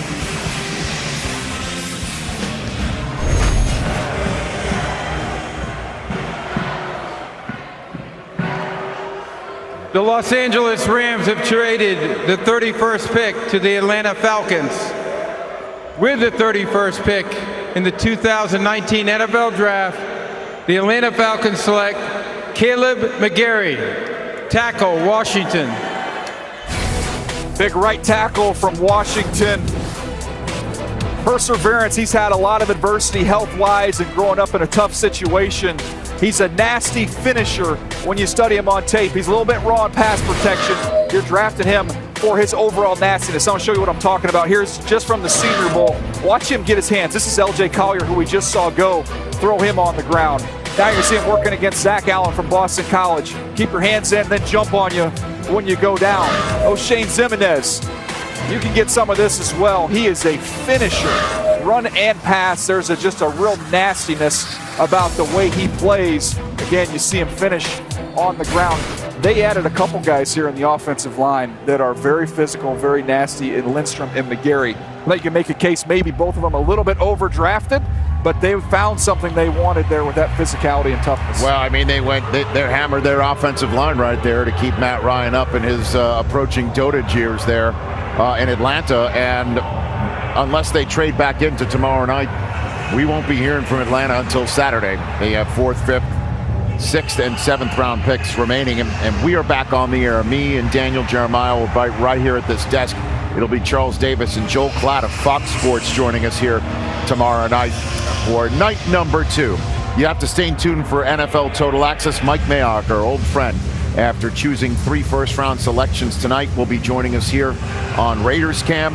4 of us will also join the program with a 2-cent combination for everything that we've seen here tonight. Final pick on the clock, Bill Belichick and the Patriots, the defending world champs once again. 5 minutes and change. What do you think they're going to do here, DJ? Well, a lot of people pointed to the tight end position as a possibility, but both the Iowa kids are gone. They're the clear-cut top 2 guys. Irv Smith is more of a move tight end, so it would not be in that Gronkowski role at all. He'd be more of your athletic tight end, flex him out, get him out in space. I still think, though, you look at the corners that we have there would be pretty intriguing to them, Kurt, when you look at some guys that are still out there, and even a guy like Jonah Williams from Vanderbilt, who's got tremendous size and length. They covet guys like that, Coach, because you got somebody you can match up with tight ends one week and a big receiver the next. Bill Belichick likes corners that tackle, so it's going to be a corner. It's going to be a big physical guy that can play top down and play their Patriot style of defense. Well, and they want to find a guy that plays man coverage. That is what Bill Belichick wants to do, is he wants to bring a lot of games in the middle. They like to have guys that can shut down people one-on-one on the outside. So I think this would be a great move for them if they couldn't get somebody to get more pass rush. That's another thing that they always need. Sometimes they got to scheme the pass rush. It'd be nice to get a guy that can rush the passer on his own. I'm not sure who that guy is, though, DJ. As I'm looking at this list, could this be DK Metcalf? Yeah, they just traditionally don't do wide receivers in round 1. And it's the one thing that they haven't had in a while is that guy outside of Hogan that can really go down the field. And Tom Brady's got this arm. I don't care how old he is. He can throw the ball anywhere you want it thrown on the football field to give that guy some kind of a weapon to really scare people, because you lost your biggest weapon in Gronk. Yeah. Now they take another chance on another big one. They signed Demaryius Thomas, who, by the way, was Josh McDaniels' first pick as head coach of the Denver Broncos back in the day. And then didn't they sign Josh Gordon to some form of a tender just in case that's up in the air, ready to obviously play? So it's something to keep in mind.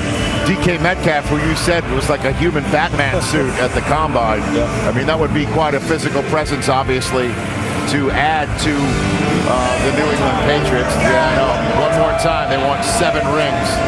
Why not? Greed is good, right? In sports and everything else. There's Brady. Sony Michel, how dynamite was he in his rookie season, along with James White, the Super Bowl MVP, Julian Edelman, and there's Demaryius Thomas right there. That's currently the offense. We're also 1 pick away from Drew Lock falling out of the first round. So I don't see the New England Patriots doing that right here, but that's an interesting storyline to follow as we go into tomorrow. Okay. So there's now 2 minutes and change to go right here. What do you think the story of the night is right now so far, DJ? As we've got 2 minutes to go. Kind of front load our conversation we're going to have on NFL Total Access after this is over? Well, I think the Giants are intriguing with what they did. We were wondering quarterback at 6 or would they wait till 17. They decided to get it done at 6. I don't think anybody saw Dexter Lawrence coming at 17. And then we thought they were done for the day. They surprised us and come back in and get Baker. While we're waiting for the Patriots decision, Ian Rappaport, what do you have? Rich, two of the big names we have not heard yet. DK Metcalf, you mentioned. I know so many in the media thought he was a first rounder. I have not heard from that many teams that believe Metcalf was a true first round receiver. Not a big surprise. He has not gone yet. Of course, Drew Lock is the other one. Some concerns about his accuracy. Everyone loves the athleticism. They love the arm, but he was the number 4 quarterback on for almost every team I've talked to. Going to probably go high tomorrow. Okay. Well, this guy's getting a lot of screen time right now. Is that Sully or Fitz? I don't know who that is. I think I saw Matt Patricia next to him. Is that? What do you think they might do here, Kurt? Obviously, it's anybody's guess here at number 32 overall. It is anybody's guess. I mean, I do like the idea of getting Tom Brady another weapon because you lost your biggest weapon. And you look on the outside, Julian and Philip Dorsett. There's not really a lot of depth there. I like that. But again, defense. Defense won them a championship last year. Never go against Bill Belichick getting another corner, a shutdown guy, so you could do more things in the front end because you got those guys in the back end. But like I said, if you could find a pass rusher, that was where they struggled last year. I don't know who that guy would be. Now, Byron Murphy's my top corner. He's still hanging out there.